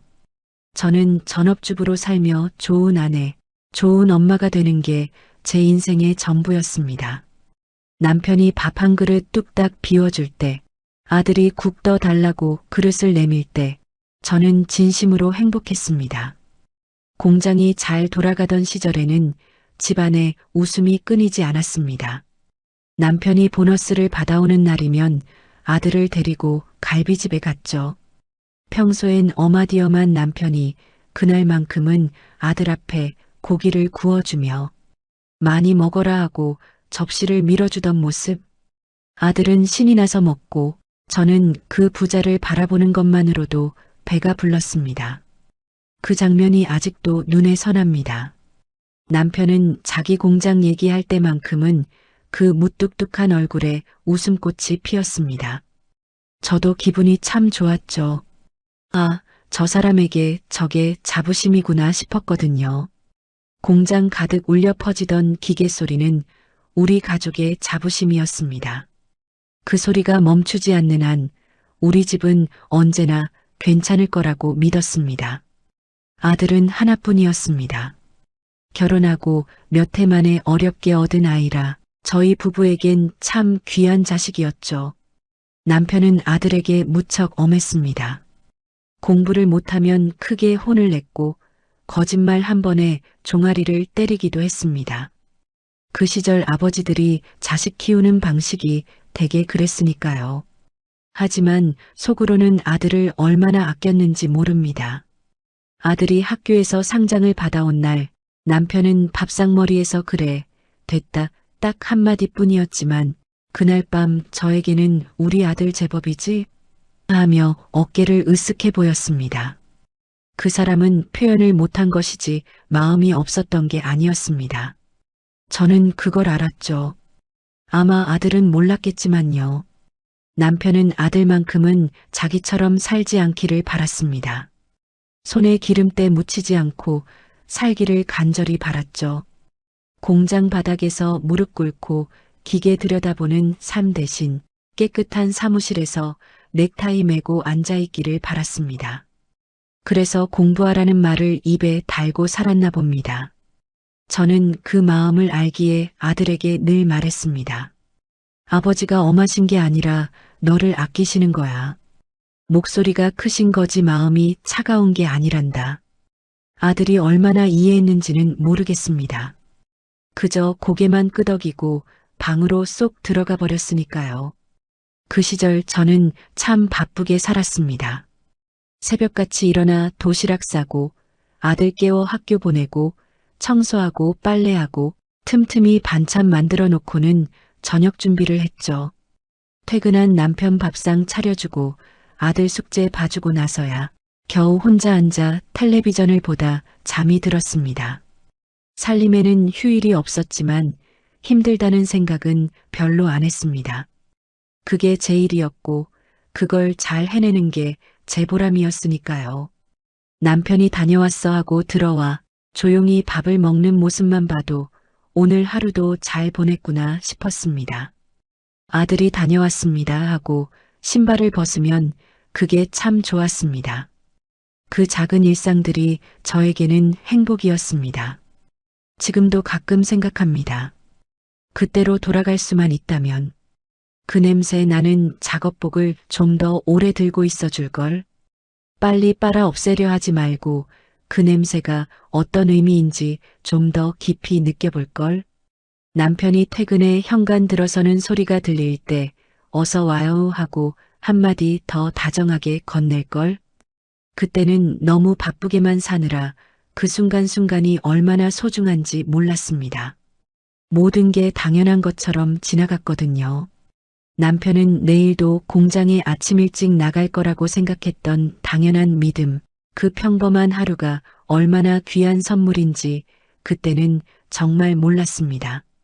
공장의 기계 소리가 멈추기 전까지는 말이죠. 저희 아들은 공대를 나왔습니다. 서울에 있는 대학교였어요. 남편은 밥상 앞에서 아무 말도 하지 않았습니다. 그저 숟가락을 들고 묵묵히 밥만 먹었죠. 그런데 그날 저녁 남편이 공장에 전화를 한 통 하더라고요. 공장에서 제일 오래된 직원에게 말입니다. 우리 아들 서울에 있는 공대 붙었다. 그게 다였습니다. 저는 부엌에서 설거지하다가 그 소리를 들었지요. 그 짧은 한마디에 얼마나 많은 마음이 담겨 있는지 알기에 눈물이 나려는 걸 꾹 참았습니다. 아들이 대학에 들어가고 나서부터 남편이 조금 달라졌습니다. 말이 많아진 건 아니에요. 원래 과묵한 사람이 갑자기 수다스러워질 리가 있겠습니까? 그런데 공장 거래처 사장들이 모이는 자리에 가면 자기도 모르게 아들 얘기가 슬금슬금 흘러나왔나 봅니다. 제가 어떻게 알았냐고요? 나중에 거래처 사모님들한테 다 들었거든요. 남편분이 아드님 자랑을 얼마나 하시는지 서울에 있는 명문 공대 다닌다고 아주 입이 마르도록 칭찬하시더라고요. 저는 그 말을 듣고 혼자 몰래 웃었습니다. 집에서는 한마디도 안 하더니 밖에 나가선 그러고 다니셨구나 싶어서요. 직원들한테도 마찬가지였습니다. 아들이 방학 때 공장에 잠깐 들른 날 남편이 직원들에게 슬쩍 그랬답니다. 우리 아들이다. 서울서 공부하고 있어. 목소리는 아무렇지 않은 척 무심했어도 얼굴에 피어나는 웃음은 숨길 수가 없었다고들 하더군요. 아들은 졸업 후 대기업에 취직했습니다. 합격 발표가 나던 날 저는 그만 펑펑 울고 말았습니다. 남편은 역시나 아무 말도 없었지요. 그저 평소보다 저녁 밥을 한 그릇 더 든든히 먹더군요. 그게 그 사람만의 축하 방식이었습니다. 회사에서도 아들은 참 성실했습니다. 야근도 마다치 않고 출장도 잦았지만 불평 한 번 하는 법이 없었어요. 저걸 보니 역시 아버지를 쏙 빼닮았구나 싶었습니다. 그러다 회사에서 만난 사람이 바로 며느리였습니다. 같은 부서 동료였다고 하더군요. 처음 인사를 하러 데려왔을 때 인상이 참 똑부러지고 좋았습니다. 말도 조리 있게 잘하고 옷차림도 어찌나 단정한지 대학원까지 나온 재원이었지요. 남편은 그날도 별말 없이 밥만 같이 먹고 배웅해 주었습니다. 그런데 며느리가 돌아간 뒤에 저에게 한마디 하더군요. 괜찮은 것 같더라. 그 사람에게는 그게 최고의 칭찬이었습니다. 결혼식 날을 지금도 잊을 수가 없습니다. 하객이 참 많이도 왔었죠. 남편 거래처 사람들부터 공장 직원들까지 하나도 빠짐없이 다 모였습니다. 남편이 예식장 입구에서 오는 손님마다 악수를 하는데 얼굴이 그렇게 환할 수가 없었습니다. 평생 살며 그렇게 활짝 웃는 모습은 처음 봤어요.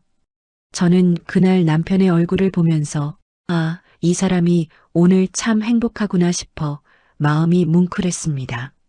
아들이 혼인서약을 하고 며느리의 손을 잡는 순간 저는 결국 참았던 눈물을 쏟고 말았습니다. 옆에 있던 남편이 작게 핀잔을 주더군요. 왜 울어? 목소리는 퉁명스러웠지만 본인의 눈가도 이미 빨갛게 달아올라 있었습니다. 저는 그냥 못 본 척 해주었습니다. 그래야 그 사람 자존심이 설 테니까요. 그때부터였습니다. 주변 사람들이 아들 소식을 물어오면 제 어깨가 절로 으쓱해졌습니다. 대기업 다니는 아들에 능력 있는 며느리까지. 모임에서 다들 자식 얘기를 꺼내잖아요. 누구네 딸은 어디로 시집을 갔네. 누구네 아들은 직장이 어떻네. 그런 자리에서 저는 언제나 당당히 할 말이 있었습니다. 지금 생각하면 참 부끄러운 일입니다. 자식 자랑은 어디 가서 함부로 하는 거 아니라던데 아들 잘된 걸 마치 제 가슴에 단 훈장처럼 여기며 살았으니까요. 금방이라도 깨질 것 같은 금메달을 목에 걸고 자랑하며 살았나 봅니다. 아들 내외가 명절에 내려오면 집안이 환하게 밝아졌습니다. 며느리는 손 부지런히 일을 돕고 아들은 아버지 옆에 앉아 요즘 회사 돌아가는 이야기를 도란도란 들려주곤 했죠. 남편은 듣는 건지 마는 건지 묵묵히 고개만 끄덕였지만 그래도 그날만큼은 기분이 좋은지 평소 잘 안 마시던 술도 한 잔씩 받았습니다. 아들이 따라주는 술을 받아 마시는 남편의 모습. 저는 부엌에서 음식을 나르다 슬쩍 방 안을 들여다보곤 했습니다. 부자가 나란히 앉아 술잔을 기울이는 그 장면이 어찌나 보기 좋던지. 이 정도면 참 잘 살았다. 이 정도면 됐다. 그때는 정말로 그렇게 믿었습니다. 그런데 있잖아요. 그 금메달이 진짜 금이 아니었습니다. 그저 겉만 번쩍이는 것이었어요. 그 사실을 알게 된 건 어느 날 며느리에게서 전화 한 통이 걸려오면서부터였습니다. 공장이 기울기 시작한 건 어느 날 갑작스러운 일이었습니다. 오래 거래하던 납품업체가 그만 잠적을 해버린 거예요. 남편이 믿고 외상으로 납품해준 물량이 고스란히 떼이고 말았습니다. 한두 푼이 아니었지요. 남편은 처음엔 어떻게든 버텨보려 애썼습니다. 다른 거래처를 알아보고 대출도 끌어다 쓰며 직원들에게는 티끌만큼의 내색도 하지 않았습니다. 그 무거운 짐을 혼자 다 짊어지고 있었던 거예요. 하지만 결국 버티지 못했습니다. 공장 문을 닫던 날 남편이 직원들을 모아놓고 미안하다 한마디를 던지고는 돌아서서 더는 말을 잇지 못했다고 합니다. 나중에 저랑 친했던 직원이 저에게 전화로 안부 인사를 하며 전해주더군요. 저는 그 얘기를 듣고 남편의 얼굴을 차마 쳐다볼 수가 없었습니다. 평생 직원 월급 한 번 밀린 적 없던 자부심으로 살던 사람이 그 미안하다는 한마디를 뱉는 게 얼마나 죽기보다 힘들었을까요? 결국 빚을 갚기 위해 20년 넘게 산 아파트를 처분해야 했습니다. 아들 학교 보내고 명절 지내고 우리 가족의 역사가 켜켜이 담긴 집이었는데 말이죠. 이삿짐을 쌌습니다. 남편은 아무 말이 없었고 저 역시 입을 다물었습니다. 짐을 나르다 낡은 상자 안에서 아들의 초등학교 시절 사진이 나왔습니다. 환하게 웃고 있는 그 사진.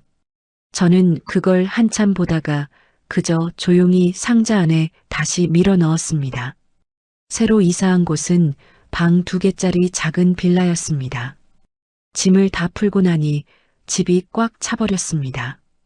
예전 집에서는 거실이 이렇게 좁게 느껴지지 않았는데 말이에요.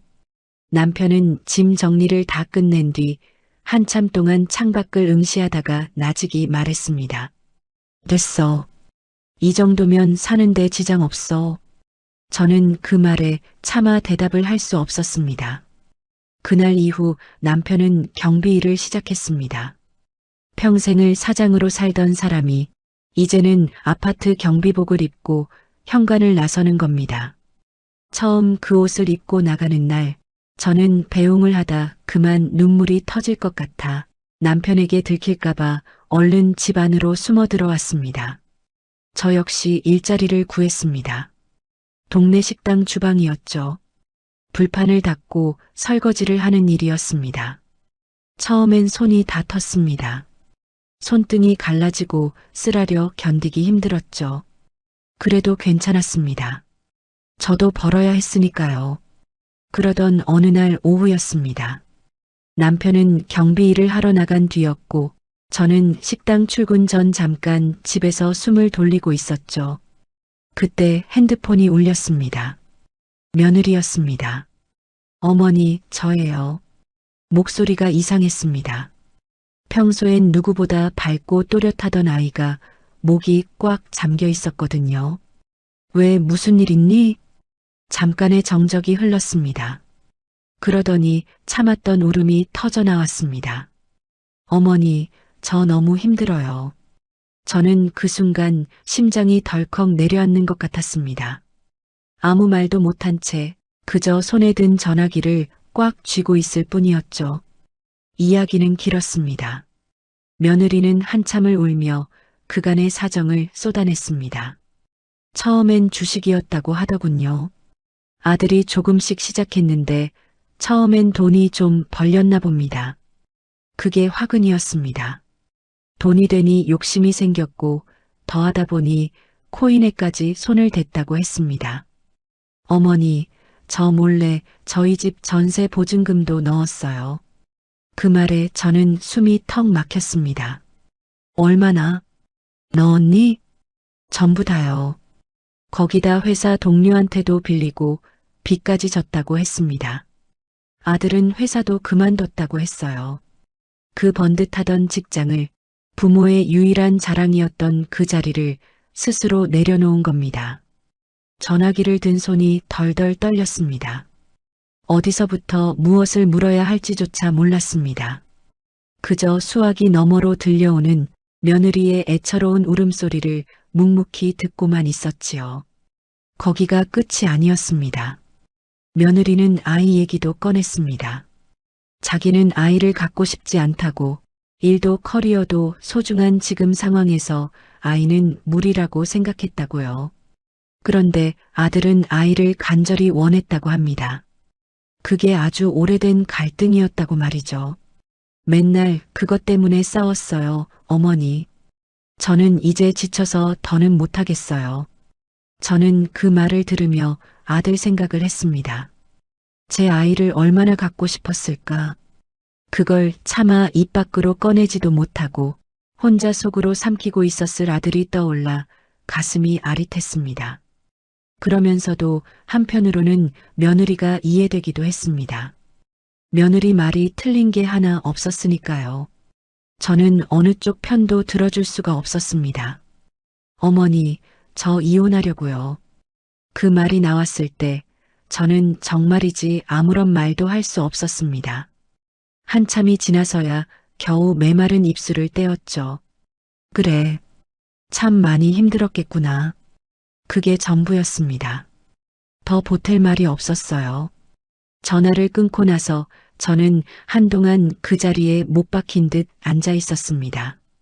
핸드폰을 무릎 위에 올려놓고 멍하니 빈 벽만 바라보았죠. 금방이라도 깨질 것 같은 빛나던 금메달, 그 귀하던 메달이 그날 아주 산산조각이 나버렸습니다. 얼마 후 아들이 왔습니다. 이혼을 하고 짐 가방 하나 달랑 들고서요.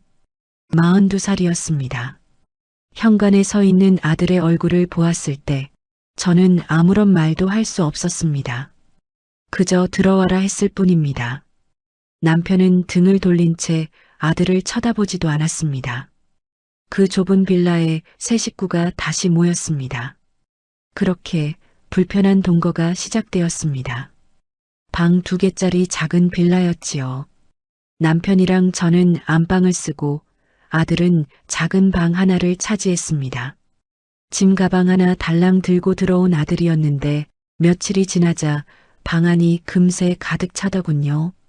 택배가 하나둘 들어오더니 커다란 모니터가 들어오고 번쩍거리는 키보드며 게임용 의자까지 들어왔습니다. 저는 그걸 보면서도 아무 말도 하지 않았습니다.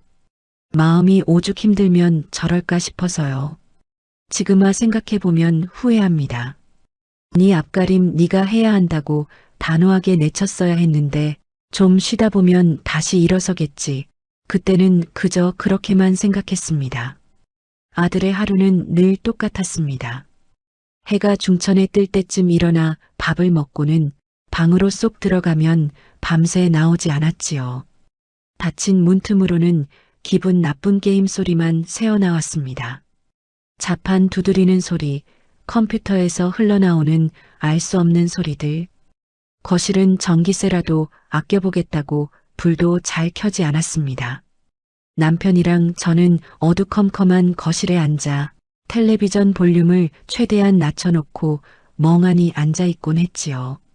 그런데 아들 방 문틈으로는 밤새도록 번쩍거리는 게임 모니터 불빛이 새어나왔습니다. 그 불빛이 어찌나 야속하던지요. 우리는 숨죽여 불을 끄고 살고 있는데 저 방에서는 밤새 저러고 있구나 싶어서 남편은 그 불빛을 보면서도 아무런 말이 없었습니다. 눈은 텔레비전을 향해 있었지만 정신은 다른 곳에 가 있는 사람처럼 보였지요. 아침이면 남편이 가장 먼저 일어났습니다. 옷을 갈아입고 조용히 집을 나섰지요. 밥도 잘 안 먹고 나갈 때가 많았습니다. 제가 서둘러 일어나 밥을 차려놓아도 됐어. 그냥 나갈게 하고는 나가버렸습니다. 그 뒷모습을 볼 때면 제 마음은 갈기갈기 무너지는 것 같았습니다. 저도 곧장 식당으로 나갔습니다. 오전 10시부터 저녁 9시까지 산더미 같은 불판을 닦고 설거지를 하고 나면 손이 퉁퉁 부어 올랐습니다. 그래도 하루도 쉬지 않고 나갔지요. 그렇게 우리 노부부 둘이 벌어온 돈으로 연금으로 세 식구 입에 풀칠하며 생활비를 댔습니다. 남편 몰래 아들이 안쓰러워 숨뒀던 비상금을 조금씩 꺼내서 아들에게 쥐어줬어요. 면접 보러 갈 때 차비라도 해라 하면서요. 아들은 내 눈을 피하면서 그 돈을 받아 챙겼습니다. 가끔은 제 지갑에 손을 대기도 했어요. 식탁 위에 둔 제 지갑에서 5만 원짜리 몇 장이 사라져도 저는 모른 척 했습니다. 오죽하면 엄마 지갑에 손을 댈까 싶어서요. 나중에야 알게 된 일인데 그 돈 중 일부가 아들 게임 아이템을 사는데 들어가고 있었습니다. 식당 불판 닦아번 돈으로 42 먹은 아들의 게임 칼 한 자루를 사주고 있었던 겁니다. 그 사실을 알았을 때 저는 그냥 아무 말도 할 수가 없었습니다. 다 제가 자초한 일이니까요. 무슨 말을 어떻게 해야 할지 도저히 알 수가 없었거든요. 결국 참다 못한 남편이 먼저 터졌습니다. 어느 날 저녁이었죠. 남편이 경비 일을 마치고 녹초가 되어 들어왔는데 아들 방에서는 또 그놈의 게임 소리가 새어나오고 있었습니다. 남편이 아들 방 앞에 딱 멈춰서더니 문을 거칠게 두드렸습니다. 야, 조현민. 아들이 헤드셋을 끼고 있었는지 대답이 없자 남편이 벌컥 문을 열었습니다.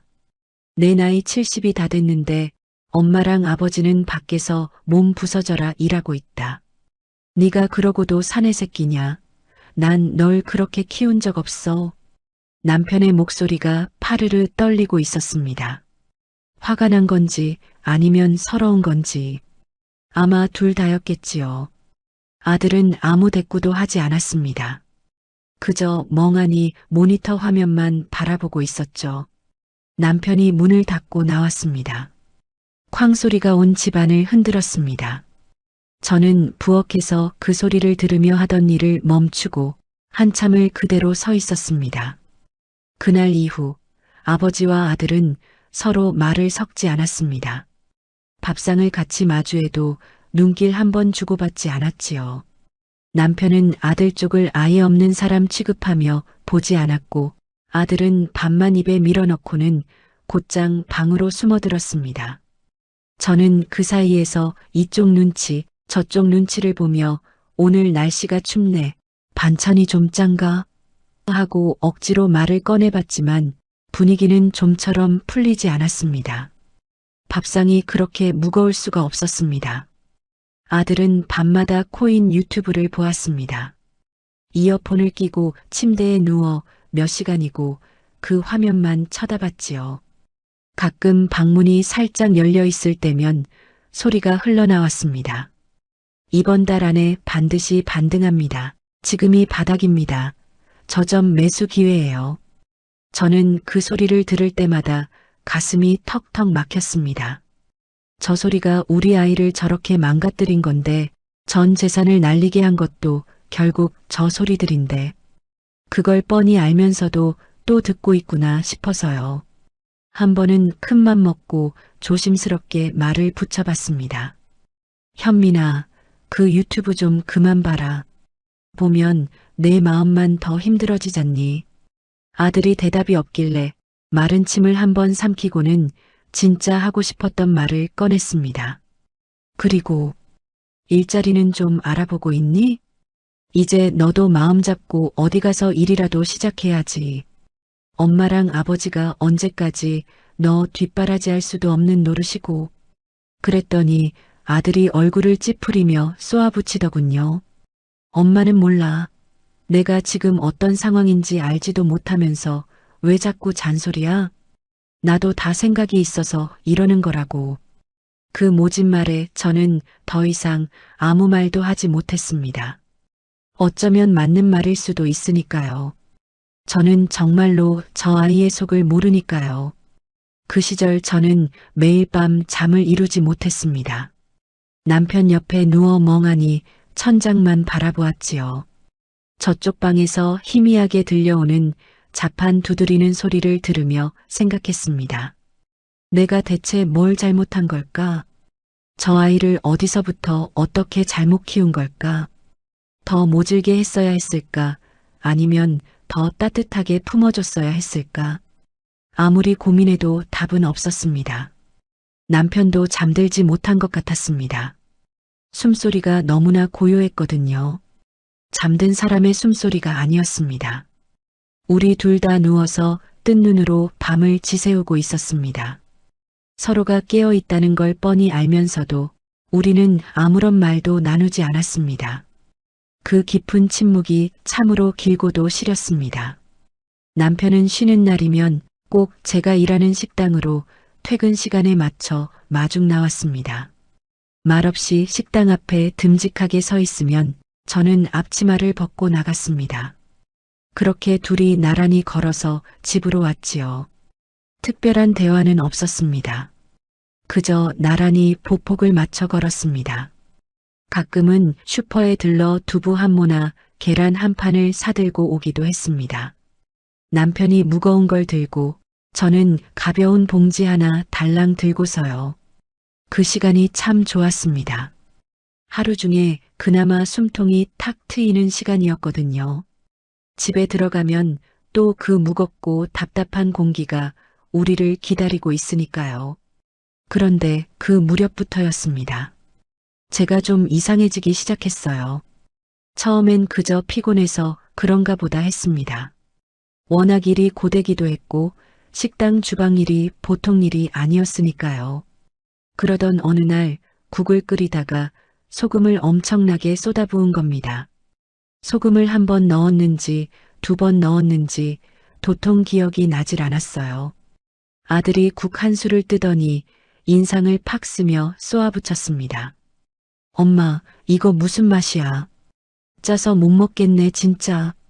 저는 당황해서 미안해했지만 속으로는 정말 왜 이러나 싶어 이상했습니다. 제가 평생 국간 한 번 틀린 적이 없던 사람인데 말이죠. 며칠 뒤엔 가스불을 켜놓고 멍하니 창밖을 보고 있었습니다. 얼마나 그러고 서 있었는지 모르겠어요. 퇴근에 들어온 남편이 깜짝 놀라 말했습니다. 당신 가스불 켜놨어. 제가 그제야 정신이 번쩍 들었습니다. 어머, 내가 왜 이러지? 까맣게 타버린 냄비, 남편이 아무 말 없이 불을 끄는데 그 눈빛이 평소와 달랐습니다. 깊은 걱정이 서린 눈빛이었죠. 당신 무슨 생각을 하길래 요즘 이렇게 멍해 있는 거야? 저는 그 말을 듣고도 못 들은 척 고개를 돌렸습니다.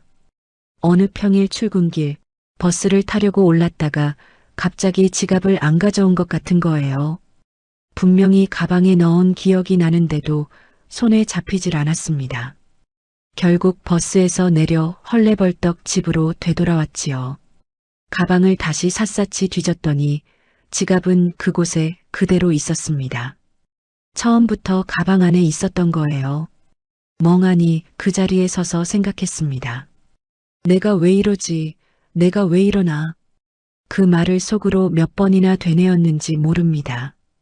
방금 한 말을 또 하는 일도 생겼습니다.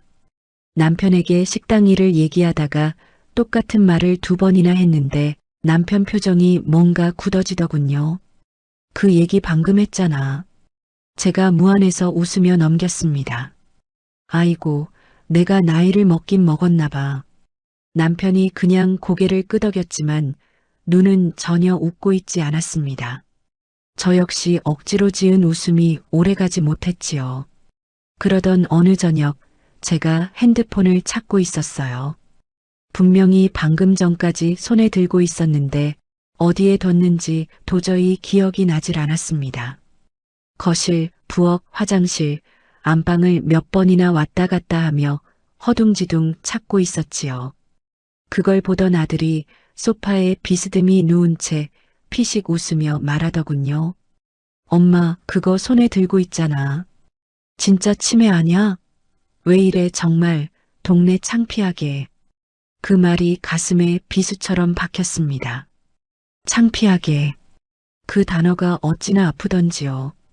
제가 아무 말도 못하고 멍하니 서 있는데 남편이 벌떡 일어났습니다. 야, 이 자식아. 우렁찬 목소리가 온 집안을 쩌렁쩌렁 울렸습니다. 네가 지금 엄마한테 창피해? 네가 창피한 거지. 42살 먹은 놈이 부모 등골 빨아먹으면서 엄마한테 창피하다고? 당장 그 입 닥쳐. 아들이 움찔하며 굳어버렸습니다. 평생 처음 보는 아버지의 표정이었을 겁니다. 그냥 화가 난 게 아니었습니다. 오장육부가 뒤집어진 사람의 처절한 얼굴이었죠. 남편이 씩씩거리며 안방으로 들어갔고 문이 쾅 닫혔습니다. 아들은 아무 말도 못한 채 소파에 굳어 있었고 저는 그 자리에 서서 핸드폰을 손에 꼭 쥐고 있었습니다. 어떤 단어가 머릿속을 떠나지 않았습니다. 설마. 그날 밤 남편 옆에 누웠을 때 남편이 먼저 말을 꺼냈습니다. 당신 요즘 좀 이상한 거 알지? 저는 대답하지 않았습니다. 병원 한번 가봐. 짧게 뱉은 그 말이 다였습니다. 저는 한참 뒤에야 겨우 입을 열었습니다. 응, 알았어. 눈을 감았지만 잠은 오지 않았습니다. 나를 잃어버리는 건 괜찮은데 내 새끼, 내 남편, 우리 가족 얼굴까지 잊어버릴까봐 그게 너무나 겁이 났습니다. 병원에 가기로 한 날 남편이 같이 가겠다고 나섰습니다. 마침 경비일을 쉬는 날이었지요. 아침에 일어나더니 아무 말 없이 외출복으로 갈아입고 있었습니다. 혼자 가도 돼요. 제 사양에 남편은 같이 가 딱 한마디를 던졌습니다. 더 묻지 않았습니다. 신경가였습니다. 접수를 하고 기다리는 동안 남편은 내내 아무런 말이 없었습니다. 핸드폰을 집어들었다가 다시 내려놓고 시계를 보다가 또 다른 곳을 하염없이 바라보고 저는 그 옆에 앉아 두 손을 무릎 위에 얌전히 올려놓고 있었습니다. 심장이 자꾸만 두근거렸지요. 별것 아닐 거야. 그냥 나이 들어서 깜빡거리는 거겠지. 속으로 몇 번이나 되뇌었는지 모릅니다. 검사는 여러 가지였습니다. 이것저것 묻기도 하고 기억력 검사도 이어졌습니다. 그러다 어떤 문항에서 제가 그만 꽉 막혀버렸습니다. 분명히 알 것 같은데 입 밖으로 말이 나오질 않는 겁니다. 손이 파르르 떨렸습니다. 남편은 검사실 밖에서 기다리고 있었습니다. 저 혼자 들어가 있는데 괜히 밖에 남편 생각이 났습니다. 저 사람이 밖에서 얼마나 불안할까 싶어서요. 결과를 듣는 자리에 남편도 함께 들어갔습니다. 의사 선생님이 여러 말씀을 하셨는데 솔직히 말하면 다 들리지는 않았습니다. 치매 초기. 그 단어 하나만 귀에 박히고 나머지는 그냥 흘러가 버렸습니다. 남편이 의사 선생님께 무언가를 물어봤지만 저는 그 목소리조차 멀게만 느껴졌습니다. 정신이 어디 딴 데 가 있었거든요. 병원을 나왔습니다.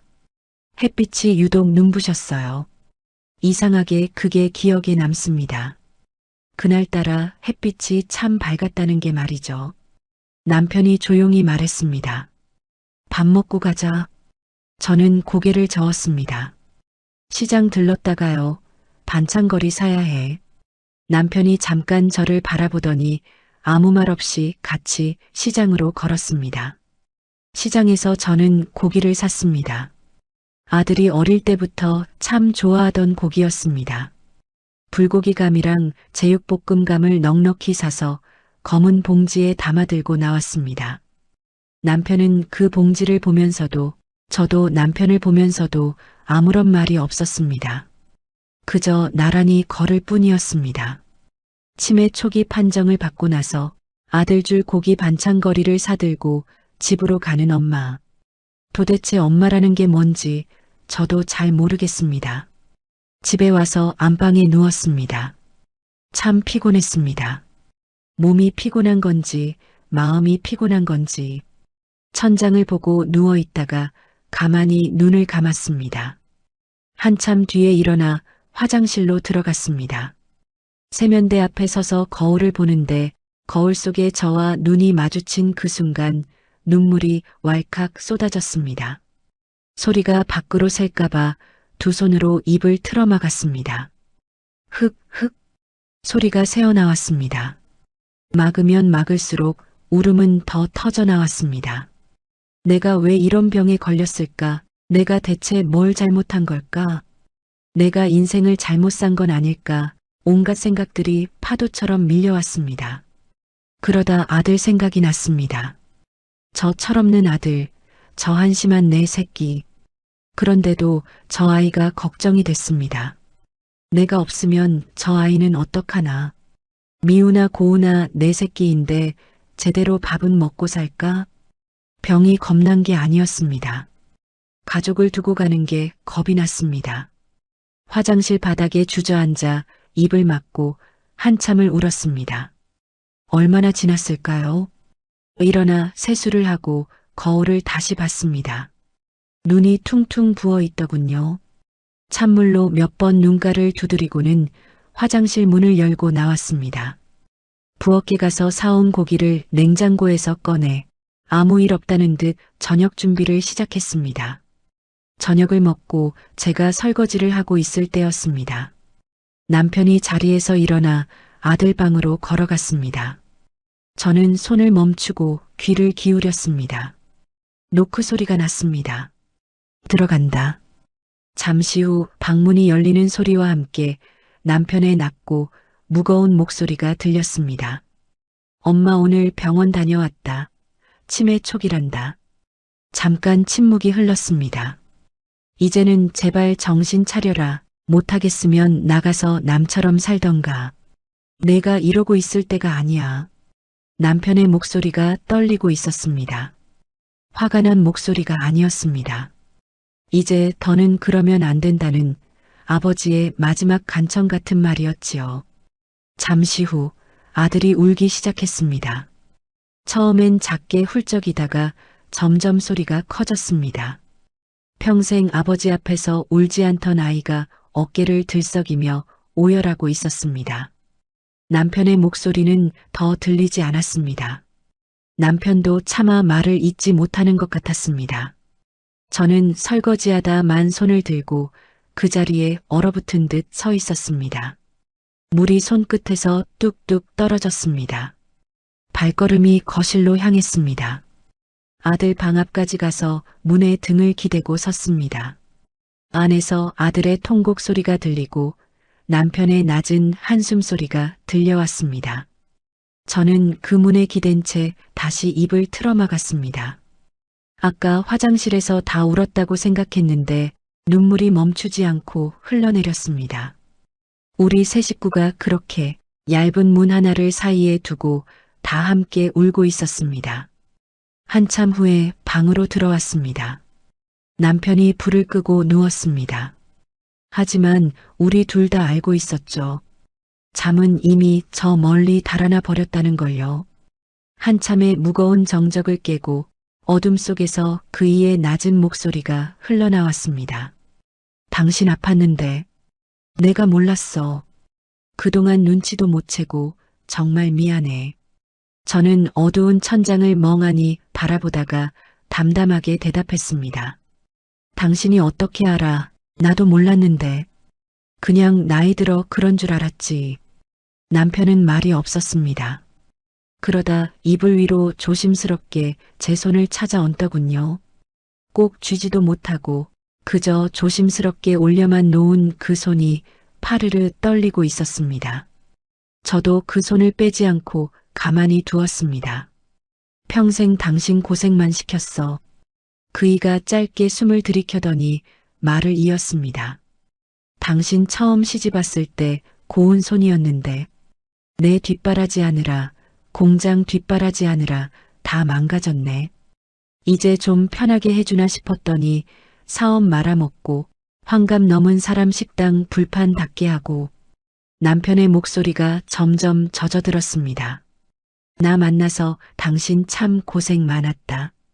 미안하다는 말도 못하는 못난 놈 만나서 평생 속 한 번 못 풀어보고 살게 해서 내가 정말 죽을 죄를 졌어. 어둠 속에서 억눌린 울음소리가 들려왔습니다. 평생 제 앞에서 눈물 한 방울 안 보이던 그 거대한 거인 같던 남자가 입술을 깨물며 소리 죽여 울고 있었습니다. 저는 그이의 손을 맞잡았습니다. 거칠어진 제 손이 경비일을 하며 거칠어진 그이의 손을 덮었습니다. 남편은 제 손등 위로 뜨거운 눈물을 뚝뚝 흘렸습니다. 제 손등이 금세 축축하게 젖어들었지요. 당신 없으면 나 안 돼. 그러니까 제발 나보다 먼저 잊어버리지 마. 나 당신 없으면 아무것도 아니야. 평생 알았어. 됐다. 그 말밖에 모르던 무뚝뚝한 남편이 처음으로 저에게 건넨 애절한 고백이었습니다. 저는 그 손을 꼭 쥐어주며 속으로 생각했습니다. 그래요. 당신 두고 어디 안 가요. 내 기억이 다 녹아 없어져도 내 몸이 당신의 이 눈물 온도는 기억할 거예요. 그렇게 우리 노부부는 어둠 속에서 서로의 거친 손을 맞잡은 채 긴 밤을 함께 울었습니다. 그날 이후 아들이 달라졌습니다. 그렇다고 하루아침에 사람이 싹 바뀐 건 아니었어요. 처음엔 그저 방에서 나오는 시간이 조금씩 늘어났습니다. 밥만 먹으면 곧장 방으로 숨어들던 아이가 식탁에 좀 더 오래 앉아 있었습니다. 말은 없었지요. 그냥 멍하니 앉아 있었습니다. 저도 굳이 말을 걸지 않았습니다. 그저 곁에 머물렀습니다. 그 고요한 머무름이 우리에겐 새로운 시작이었습니다. 어느 날 아침이었습니다. 제가 약을 챙기고 있었어요. 병원에서 처방받은 약이었습니다. 아침마다 꼭 먹어야 하는 것인데 요즘 들어 자꾸만 깜빡할 때가 많았습니다. 그런데 방에서 나온 아들이 부엌으로 오더니 아무 말 없이 약통을 집어들었습니다. 오늘 날짜가 적힌 칸을 열어 제 손바닥 위에 약 하나를 가만히 올려주더군요. 엄마, 약. 그게 다였습니다. 그러고는 쓱 돌아서서 세수를 하러 갔지요. 저는 손바닥 위에 약을 한참이나 내려다보았습니다. 울면 안 된다. 울면 아이가 미안해한다. 속으로 되뇌며 얼른 물 한 잔과 함께 약을 삼켰습니다. 드디어 아들 방의 모니터가 꺼졌습니다. 어느 날 밤에 보니 문틈으로 새어나오던 그 번쩍거리는 도깨비불 같은 불빛이 사라졌더군요. 밤 10시가 넘었는데도 방 안이 적막했습니다. 남편이랑 저는 거실에서 눈길을 주고받았습니다. 아무 말도 하지 않았습니다. 그저 못 이긴 척 텔레비전에 눈을 고정했지요. 다음 날도 그 다음 날도 조용했습니다. 지긋지긋하던 게임 소리도 가슴을 답답하게 하던 코인 유튜브 소리도 더는 들리지 않았습니다. 아들은 그렇게 자신의 신기루를 스스로 끄고 밖으로 나올 준비를 하고 있었습니다. 아들이 집을 나선 건 그로부터 며칠 뒤였습니다. 새벽 4시였지요. 화장실에 가려다 현관에서 운동화 끈을 꽉 조여 묶고 있는 아들을 봤습니다. 어디 가니? 제 물음에 아들이 고개를 들었습니다. 물류센터, 일용직으로 잠깐 해보려고. 저는 아무 말도 할 수 없었습니다. 무슨 말이든 해주고 싶었지만 그저 꾹 참았습니다. 그래, 조심히 다녀와라. 문이 조용히 닫혔습니다. 저는 한참 동안 그 닫힌 문을 멍하니 바라보았습니다. 처음엔 몸이 많이 힘들었나 봅니다. 퇴근하고 돌아오면 소파에 앉자마자 꼼짝도 못하고 잠이 들곤 했으니까요. 밥도 잘 못 넘길 정도로 지쳐 보일 때가 있었습니다. 저는 모른 척하며 국을 더 뜨겁게 데우고 고기 반찬을 아들 쪽으로 슬쩍 더 밀어주었습니다. 아들은 말없이 그 밥그릇을 깨끗이 비워냈습니다. 어느 날 저녁이었습니다. 식탁에 팔을 올리고 있는 아들의 손을 보게 되었습니다. 손마디가 퉁퉁 부어 있더군요. 손등 여기저기 긁힌 자국이 있고 어느새 거친 굳은 살이 박여 있었습니다. 그 손을 보는데 갑자기 남편 생각이 났습니다. 젊은 날 공장에서 기름때 묻혀가며 기계를 만지던 그이의 손이랑 꼭 닮아 있었습니다. 이제 이 아이가 진짜 어른이 되려나 보구나. 말은 하지 않았습니다. 그저 속으로만 대견하고 미안한 마음을 삼켰습니다. 아버지와 아들은 여전히 말이 없었습니다. 밥상에서 눈을 마주치는 일도 거의 없었지요. 하지만 예전의 그 서늘한 공기가 아니었습니다. 예전의 침묵이 서로를 외면하는 벽이었다면 이제는 서로의 수고를 묵묵히 인정해주는 쉼표 같았습니다. 아들이 퇴근에 들어오는 소리가 들리면 남편이 보던 채널을 멈추고 귀를 기울이는 게 보였습니다. 아들이 다녀왔습니다 하고 인사를 하면 남편은 대답 대신 고개를 슬쩍 끄덕였습니다. 그러더니 작게 그랬어요. 밥은 먹었냐? 아들이 잠깐 멈칫했습니다. 아니요, 아직이요. 그래, 씻고 나와서 밥 먹어라. 그게 다였습니다. 저는 부엌에서 그 모습을 보며 혼자 웃었습니다. 남편의 그 작은 몸짓 하나, 용기 내 건넨 말 한마디가 제 마음엔 더 큰 위로가 되었습니다. 주말엔 셋이서 산책을 나갔습니다. 아들이 먼저 엄마 바람 좀 쐬러 가자 하더군요. 남편은 못 이기는 척 외출복을 챙겨 입었습니다. 동네 공원을 셋이서 나란히 걸었습니다. 남편이 앞서 걷고 아들이 제 곁에서 걸음을 맞췄습니다. 그러다 아들이 슬그머니 제 손을 잡았습니다. 깜짝 놀랐습니다. 이 다 큰 아이가 언제 마지막으로 내 손을 잡았었나 싶어서요. 아무 말하지 않았습니다. 그저 그 거칠어진 손을 꼭 맞잡았습니다. 앞서 걷던 남편이 슬쩍 뒤를 돌아봤습니다. 우리가 손을 맞잡은 걸 봤겠지요. 남편은 아무 내색 없이 다시 앞을 보고 걸었지만 그 걸음이 눈에 띄게 느려졌습니다. 우리가 뒤처지지 않게 속도를 맞춰주는 그 마음이 참 좋았습니다. 아들은 물류센터 일을 하면서도 밤이면 자기 전공을 살릴 일자리를 찾기 시작했습니다. 원래는 유능한 엔지니어였으니까요. 엄마, 이력서 좀 다듬어 봤어. 중소기업이라도 좋으니까 밑바닥부터 다시 지원해 보려고. 그 말에 눈시울이 뜨거워졌지만 꾹 참았습니다. 그래, 잘 될 거다. 우리 아들이니까.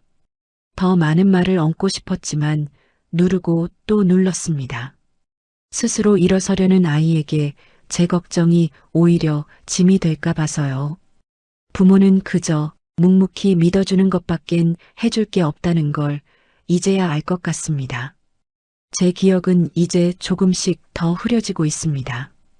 어떤 날은 아무렇지 않게 지나가지만 어떤 날은 내가 왜 부엌에 서 있는지조차 기억이 나질 않습니다. 남편에게 방금 한 말을 또 물어보기도 합니다. 하지만 괜찮습니다. 아침마다 아들이 제 약을 챙겨주고 저녁이면 우리 세 식구가 마주 앉아 밥을 먹습니다. 지금 저한테는 이것이 세상 그 무엇보다 귀한 전부입니다. 인생을 다 살고 나서야 깨닫습니다. 자식은 내 뜻대로 빚는 진흙이 아니라는 것을요. 무조건 감싸고 품어주는 것만이 사랑인 줄 알았는데 그게 아니었습니다. 때로는 모진 말로 깨우쳐야 했고 때로는 벼랑 끝으로 등 떠밀어 스스로 날아오르게 해야 했습니다. 부모라는 이름으로 그 역할을 제대로 못했던 것이 자꾸만 후회가 됩니다. 그래도 지금 이 아이가 저렇게 단단하게 제 발로 서려고 애쓰고 있으니 제 기억은 조금씩 지워져도 괜찮습니다. 내 아들이 저렇게 다시 일어서고 있으니까요. 어느 저녁이었습니다. 아들이 제 옆에 나란히 앉아 다시 손을 잡더군요. 엄마. 응, 현민아. 내가 엄마 기억할게. 엄마는 이제 힘들게 다 기억하려 하지 말고 그냥 기억하고 싶은 것만 기억해. 그 말에 저는 한참 동안 아무 대답도 할 수 없었습니다. 기억은 사라져도 사랑은 남는다는 말, 그 말이 이제야 가슴에 와닿습니다. 아들의 손이 참 크고 따뜻했습니다. 그 따뜻함이 젊은 날의 남편 손과 꼭 닮아 있었습니다. 그걸로 됐습니다. 정말로 그걸로 충분합니다. 제 목소리에 끝까지 귀 기울여 주셔서 감사합니다. 전해드린 이야기가 마음 한구석에 작은 울림이 되었기를 바랍니다. 여러분의 일상이 늘 온전히 평온하시길 바라며 귀한 시간 내어 끝까지 함께 해주셔서 진심으로 고맙습니다.